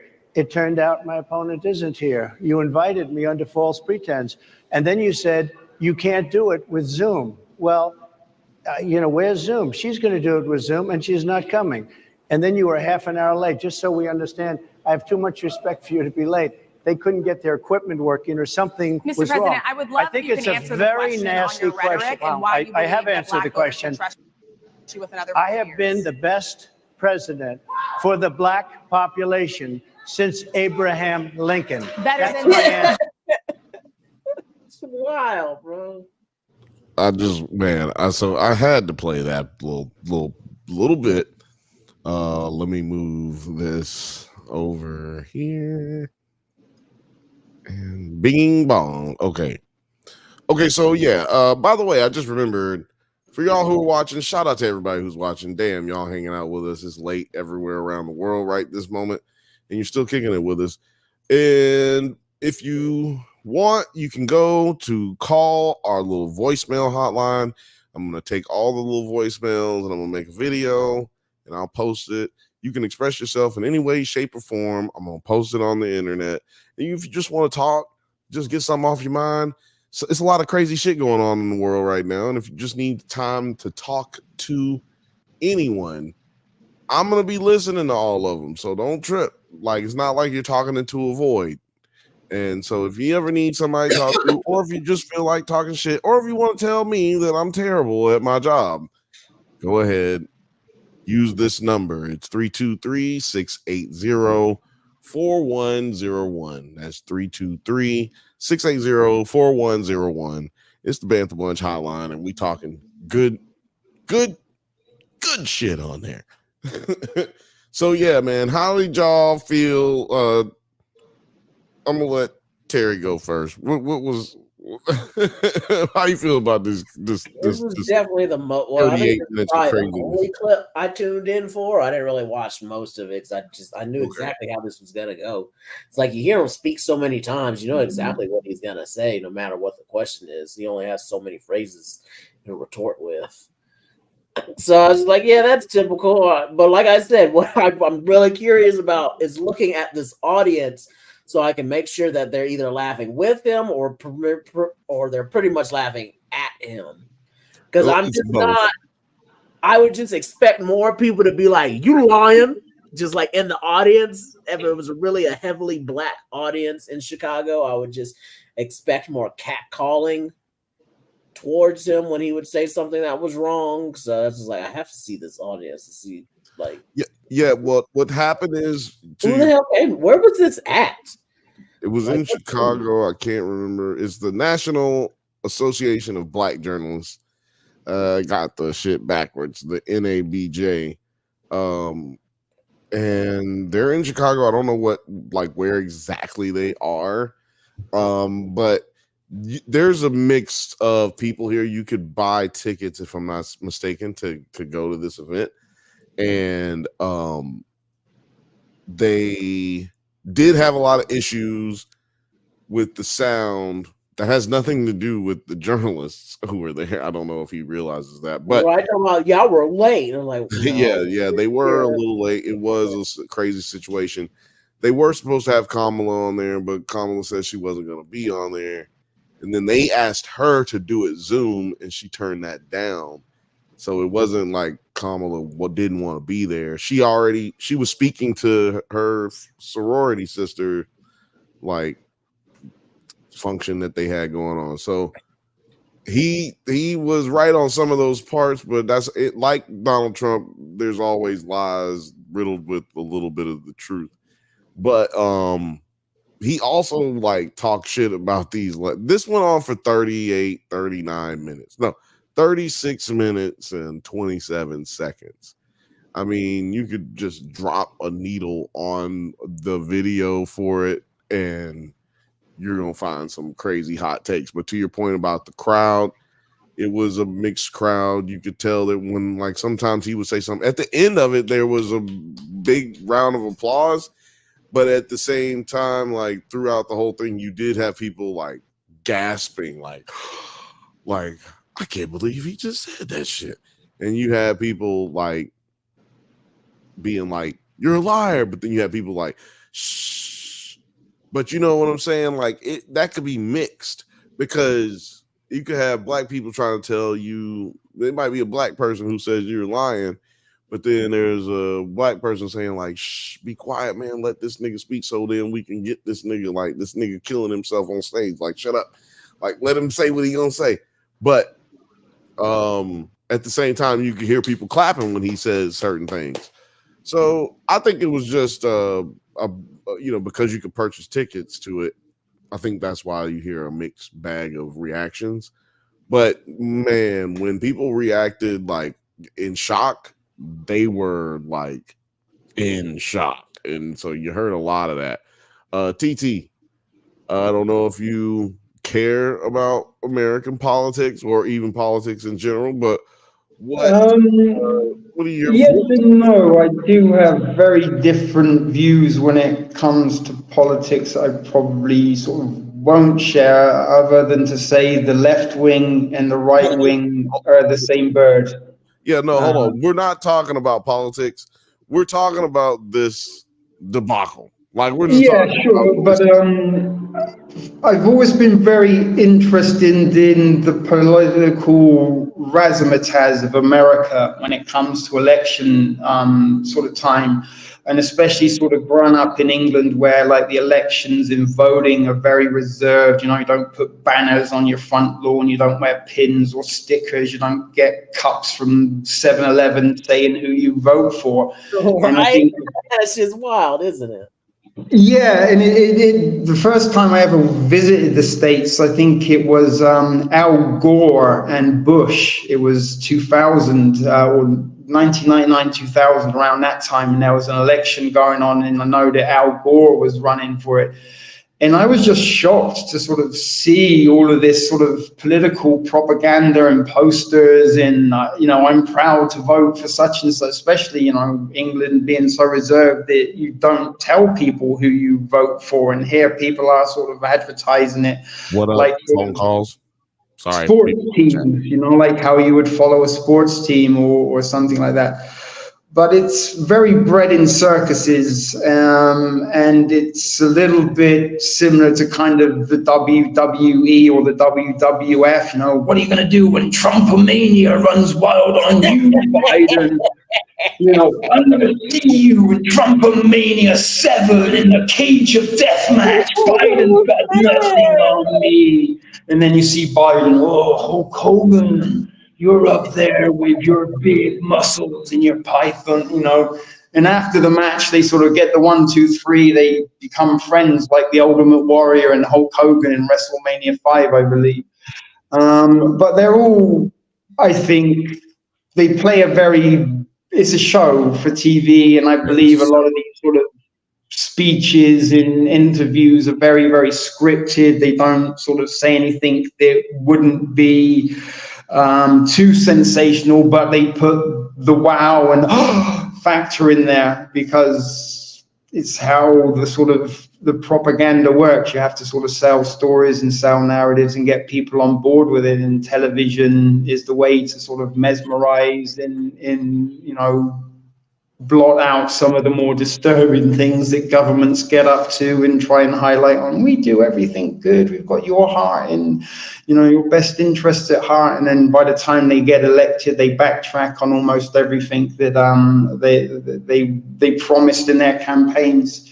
and end up spending more tax dollars than they really should. But it is interesting to see what's going to happen with Biden, because not Biden, he's pulled out, right? And Kamala is sort of substituted in, and they're sort of bringing up her background. She's not a real black lady. She's half Indian. And, you know. Yeah, my homie Phone Calls in the chat on Instagram. He said, quote, she always identifies as she always identifies as Indian, never about being black, end quote. Donald Trump. Like, that's literally what he said in here. I don't know if I can even find that part. Actually, I'm just gonna needle drop this thing right in the middle of it. Before that, I'm gonna read this comment. The streaming meanie. Shout out to the streaming meanie. Thank you so much for joining. You know what I'm saying? Really appreciate everybody who's watching right now. Everybody contributing to the chat. You're killing it right now. Streaming meanie said, I'm feeling good about the Harris campaign, but you know, even if she loses, at least we won't have to hear about Hunter Biden's laptop anymore. I know, right? I don't want to hear anybody. If you don't believe in, like, basically what I'm trying to say is, if you believe that revenge corn is a crime, then you should believe that Hunter Biden should be left alone. Just leave that man the hell alone. Why we mess with crackheads like that? Like, you just leave crackheads alone, man. They messing up their lives on their own. For prosecution if you win. Why should someone like that officer have immunity, in your opinion? Immunity? Immunity. I don't know the exact case, but I saw something, and it didn't now, y'all know what he's talking about, right? What's her name? Sonia Miller? What's her name? Something with an M, yeah. Yeah. Macy. Mace. Is it Massey? Put it in the chat, guys. Help us out. Macy. Morgan knows. But yeah, she was tragically shot in Chicago when she called the police. And they barged through her home and killed her in her kitchen. This is his response. I don't know the exact case, but I saw something, and it didn't look good to me. It didn't look good to me. Are you talking with the water, right? Yeah, well, police unions are not backing this person either. Okay. But again, why would they're going to be charging? Now, last week, y'all asked me about it. Asked me if I saw it. I think they released it last week. This is a week to the day. And I was like, no, I didn't see it. And everybody jumped on me. But look, at least I was like, she needs to have seen it. She needs to have spoken on it, being Kamala. But now you got this turd basically saying he hasn't seen it. It's been over a week. You want to be president, and you ain't even focused on one of the main news stories in all of the United States of America. That's kind of wild. The officer, I guess they're charging the officer. So why should he receive immunity? Well, he might not. I mean, it depends. It depends on what happens. I'm talking about people that are much different cases than that. We need people to protect ourselves. And by the way, in Chicago, as an example, a few weeks ago, July 4th weekend, they had 117 shootings and 17 deaths. Nobody wants that. Nobody wants that. We need to have our police officers have the respect and dignity back. Don't know what that has to do with the question she asked. In this particular case, I saw something that didn't look good to me. I didn't like it. I didn't like it at all. So can you get a little more specific back to the immunity question? Who would make those well, right now, for the most part, people are protected by their unions, by their police unions, or by their police departments. But I'm saying if I felt, or if a group of people would feel that somebody was being unfairly prosecuted because the person did a good job maybe with crime or made a mistake, an innocent mistake. There's a big difference between being a bad person and making an innocent mistake. But I'm gonna actually let it keep going. If somebody made an innocent mistake, I would want to help that person. What would those exceptions be? What would determine You an go innocent after mistake? somebody and it's a very close call and it's very dangerous. Very And, close they call. have the policeman's life and woman The is hands. I a very love the difficult thing fucking because hands. sometimes you have less than a second to make a life and death decision, and sometimes very bad decisions are made. They're not made from an evil standpoint, but they're made from the standpoint of they made a mistake. So I want to follow up really quickly. I find it interesting because you do talk about reining in prostitution. Okay, no, okay, I'm gonna let that go. Yeah, that is kind of wild because you literally you can't say that you don't want. Oh, sorry, Penny, you look a little busy. You can't say that you want immunity for police officers, but at the same time, you would do it on a case-by-case basis. But then at the same time, they should all have immunity. Like, he sounds like Rick James in that episode of Dave Chappelle show where he was like telling them that he didn't step on Eddie's couch, but then he was like, yeah, I remember stepping on Eddie's couch. I fucked this couch so he can get a new couch. TT, what you think about these debacles, man? This collapse of American, well, not none of that shit. How do you think that this guy looks? Does he look like he is, healthy? Does he look like an old ass man? You know what I mean? Like, how do you think? He's a very strange individual, and somebody who had no political background just one day for shits and giggles, I'm going to run for president, and then suddenly becomes president. You sort of got to ask yourself, was that genuine, or was he sort of helped, or the votes not really matter? And the sort of last election was very questionable. That supposedly he was landsliding it, and then everybody in America seemed to vote for Biden, and sort of strange votes come in. But he doesn't come across as a politician at all, and he sort of comes across as sort of a used car salesman, because that's what he is. He's a salesman. He was an entrepreneur. He sold things and made a lot of money, and he's very good at sort of saying things to sort of sell ideas. But you sort of mentioned the collapse of America, and I'm one of those people that thinks that everything is by design and very little is by accident. And there has been... I was just joking about the collapse of America. Because I wasn't going to say collapse of America. I was going to say the collapse of American decorum. Like, of the inability to just have a conversation without like trying to be gotcha or trying to just like avoid, like, I'm not gonna just be combative with you because we're having a conversation and we disagree.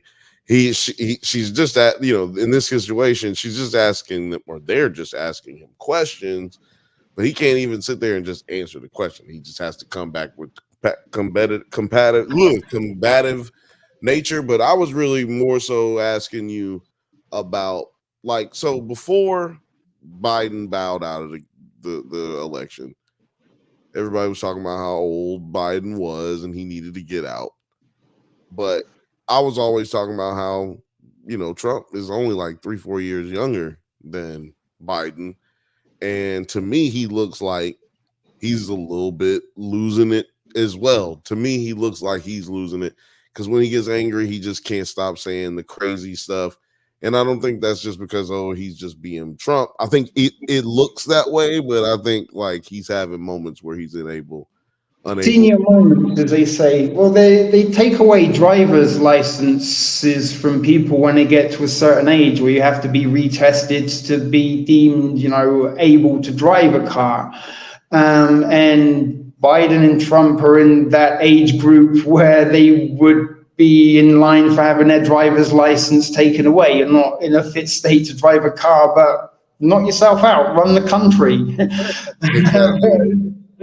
Do we need sort of younger minds and younger people in charge? And who, these you get to choose the elections and the ballots who you vote for, but who kind of selects who you get to vote for. You don't get to vote for who you get to vote for. You just This get year to vote. is actually the fact that actually this is the first time we didn't have any primary really on either side. Like they had a fake primary in the Republican Party because Trump didn't participate in any of the debates.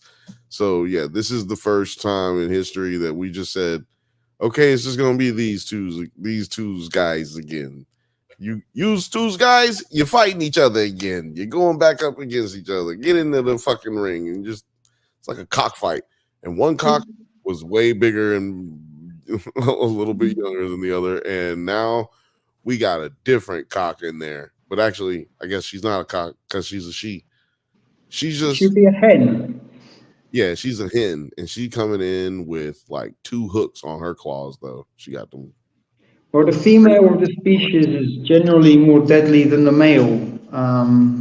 Terry. A lot of them. Yeah, exactly. Yeah, exactly. Terry, man. What you thinking, man? What you thinking, man? Because actually, I'm gonna ask you 2-part question. How you feel about Trump's sanity? Not just like normal. I'm talking about his age and whatnot. How you feel about that? But also, do you think Kamala Harris can win this election? Yeah. Biden was way too fucking old. Props to him for finally bowing the fuck out and doing the right thing. Will Trump do it? Fucking no, and he needs to too. Well, they're way too fucking old. Like when you can't be an air traffic controller past the age of 64, and that's just that's just playing air. Like you're trying to run a whole nation, and we force retire people. The presidency doesn't have a forced retirement. That's crazy. I even feel like Kamala's too damn old because she'll be 64 after her first term. So I'd be like, nope, you can't run a second term either. You're too fucking old. Well, you mean after her? So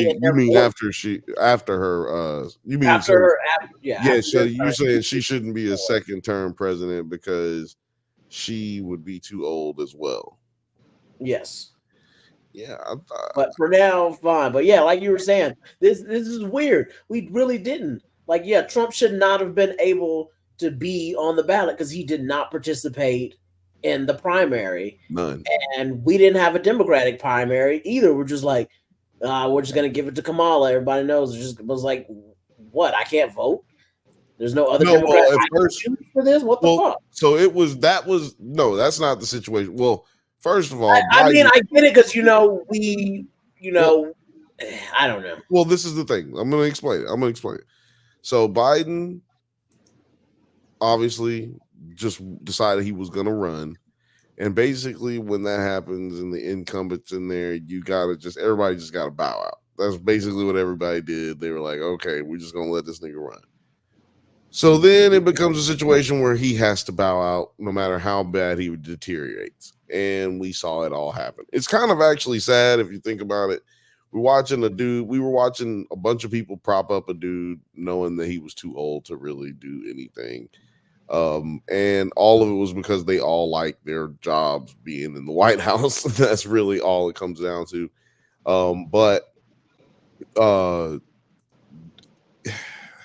One, it was too soon to pick someone else after Biden dropped out because that person would then have to start raising money.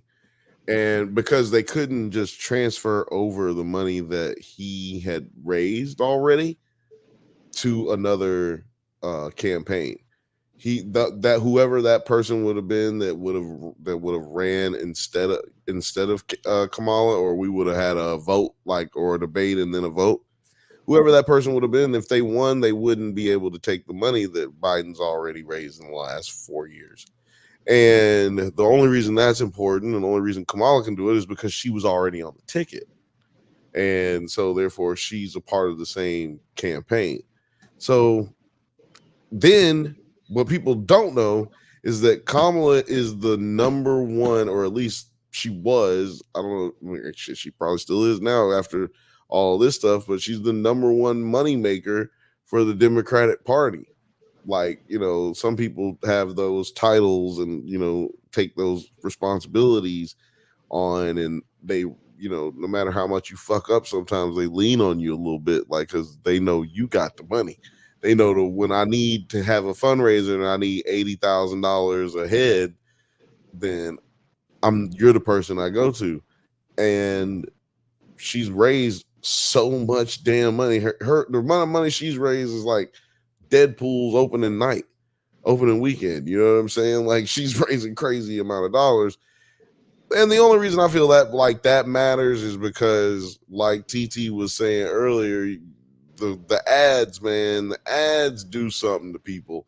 Now, for me, people like me, it makes me laugh. I love the ads. One of my favorite ads is one dude like shoots he shoots a sign. This is a Southern State ad, but like he shoots his opponent's sign and says he says, that's how I feel about so and so and so. That's how I feel about JD Vance. You know, man, and Trump talked about JD Vance in that video as well, in that little interview. And he basically threw JD Vance under the fucking bus. He said that the vice president doesn't matter. He's like, it doesn't matter who you pick for vice president. What matters is me. You're voting for me. I was like, God damn. JD Vance just got thrown under a bus with Trump's face on it. It's the campaign bus. Well, that's one of the reasons why I said there was no way in hell Trump was going to pick a woman VP or anybody of color as a VP, because they would get too much attention above him. Had to pick some no-name, nobody cared about him, couch fucker from Appalachia, who had some name recognition, but mostly it was because he came with the most money too. But it definitely wasn't going to be from the other two categories. Right. I think that they asked him in this, did you know about his stances on these things before you picked him? And that's when he basically came back with it don't matter. Like, he hit him with that shit. Don't matter. None of this matters. Yeah. It don't matter. None of this matters. he hit him with it hard. And so, I don't know, people always say, he did say that Kamala wasn't black. Basically, I'm paraphrasing. He said,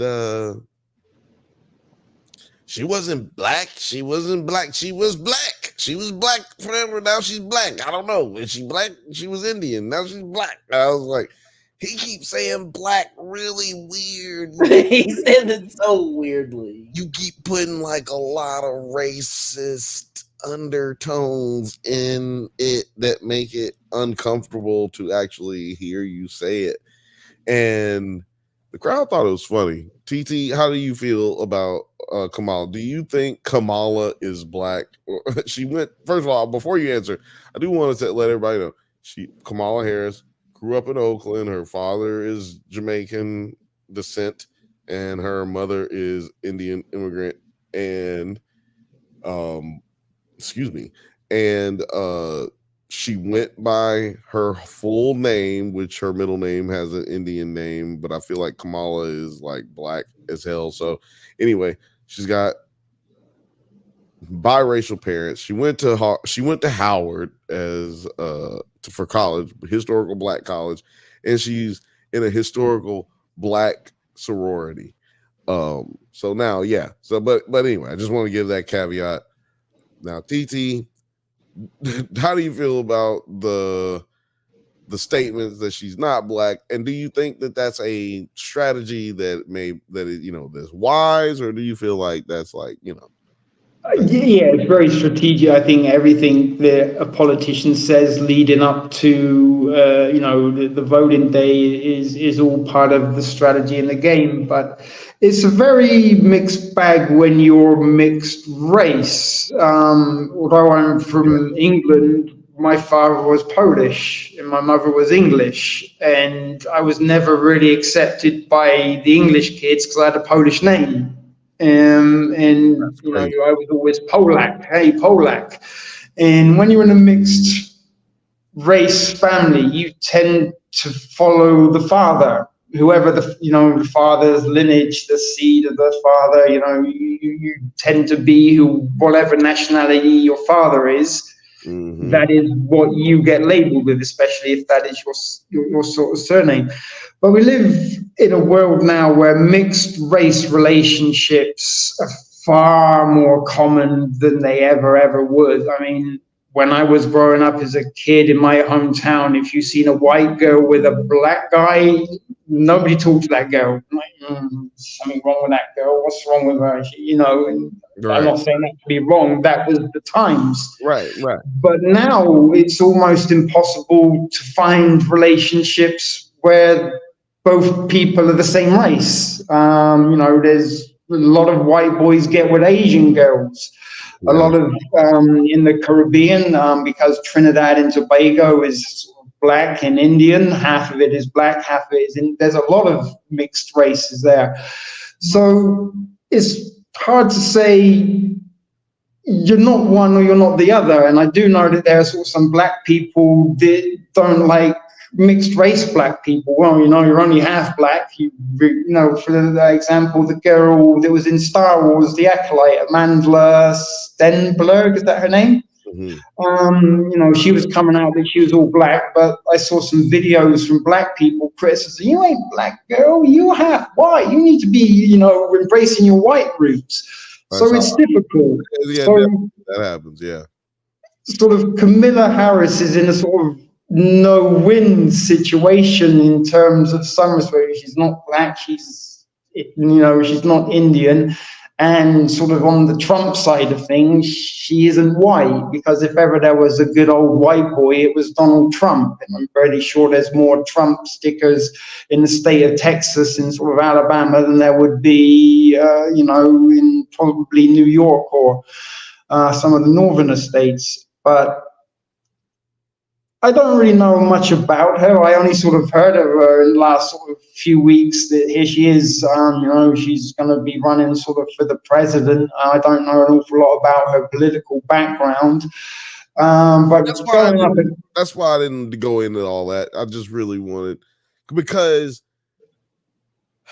I don't expect anybody, like Jay Leno used to do the jaywalking. And he used to ask people who his favorite thing, must have been his favorite thing to ask people, is like, who is the president of the United States? Like, who's the vice president of the United States? And everybody would always be like, who? I don't know. And sometimes they'd know who the president too, but sometimes they wouldn't. It's a kind of a crapshoot. People really don't start paying attention, even if they are going to pay attention. People don't start paying attention until right around now. In August, September, and October, that's when people really start paying attention. That's why we got so many undecided voters, is because people are busy doing other stuff. Like people, it's like, look, man, I still gotta eat, and I gotta pay the rent, and then there's some other utilities. So, like, I get that, and that's why I don't really care about asking about the details, because I follow the shit really closely and I know the details about all this stuff. But there's no need to get bogged down in them kind of weeds right there, because that's a whole nother podcast. That's a whole video that I'll have to put together that'll be like FD signifier type of length, which means they'll be like 3.5 hours or some shit. I watched a video of his the other day. It was like 2 hours and 45 minutes. I was like, man, no, it was like 3 hours and some change. And I was like, man, this dude does really good work, but I am never watching another one of these all the way through at one time. I did it because I was at work, but I'm never going to do this again. Before we get out of here, I do want to read some of these comments. We got Streaming Meanie. The primary, quote unquote, was a joke, with the exception of Chris Christie, maybe. The Republican primary consisted of Trump ass kissers auditioning to be his vice president pick. that is absolutely a great summary of what took place. If you didn't watch the debacle that was, that is a great summarization of how all of that took place. Yes, Chris Christie was the only one. You're right. He was the only one who was actually out there getting it. Pterodactyl Pie says he is a willful ignorant. Excuse me. He is willfully ignorant. Jesus Christ, I can't talk. Fifth Bantha says, TT, I can vouch that the Trump stickers in Alabama are prolific and obnoxious. Laugh out loud. Yes, he is in Alabama, lower Alabama. We call it LA in Alabama. We motherfuckers say, hey, I just moved to LA. Like, word? Yeah, lower Alabama. Ha ha ha ha ha ha. It's really not that funny. Pterodactyl says also the Drake Kendrick beef video was long but good. Yeah, I agree. I can't say that I don't agree with that. Yeah, I got you. Terry, I got a question for you, man. Actually, no, TT, I got a question for you, man. If you want people to, where can those people find you? Well, I do have a recent channel that I started a couple of weeks ago on YouTube called Talking Turd, which has 19 subscribers at the moment. But prior to that, I do have a channel that's somewhat active called No One Watches RD, all one word. Which, if you like sort of conspiracies, mysteries, the Philadelphia experiment, Stranger Things was a documentary, that kind of sort of stuff, then you might want to check that out. I do have an Instagram, but I've forgotten what it's called. I only set it up so I could message you guys, but I don't really have much of a sort of presence off of YouTube. Yeah, thank you. Type in Talking Turd on Instagram and you'll definitely find them for sure. Yeah, I don't think there are many talking turds out there. That's sort of why I went for the name. But I figured there's so many pieces of shit talking on the internet at the moment. Why sort of hide it? Hide behind the turd. But it's rare, I think, to find chilled out, relaxed people who can have conversations. You know, you mentioned a little bit earlier that people can't have conversations anymore, and you sort of look at the content on YouTube, especially sort of with the Star Wars acolyte.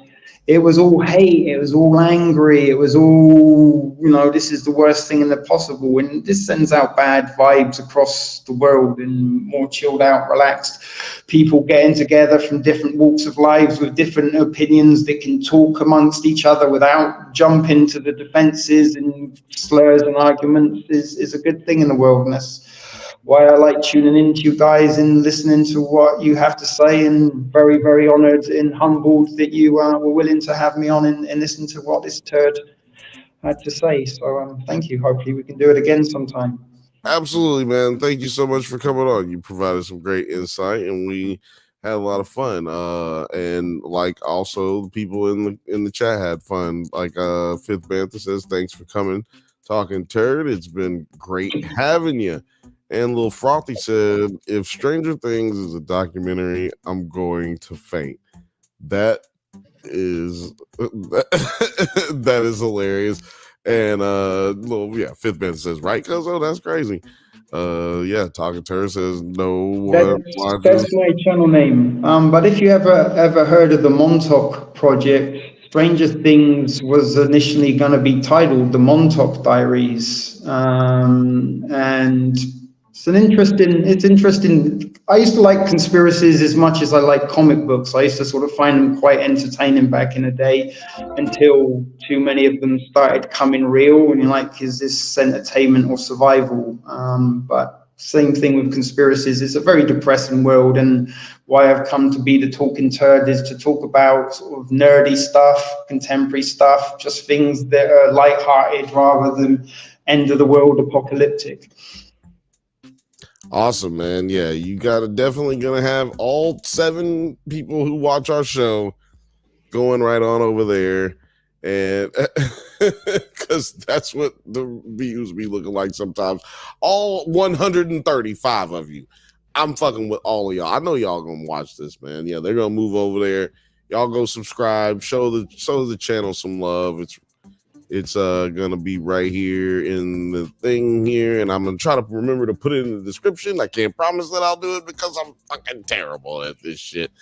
I am your favorite cousin's favorite cousin, Bill. This is the Bantha Bunch Show. We do it on the Nerds at Nights channel, and we do it on the Drunk Banthas channel every Thursday at 7 p.m. Pacific time. That's every Thursday, 7 p.m. Pacific time.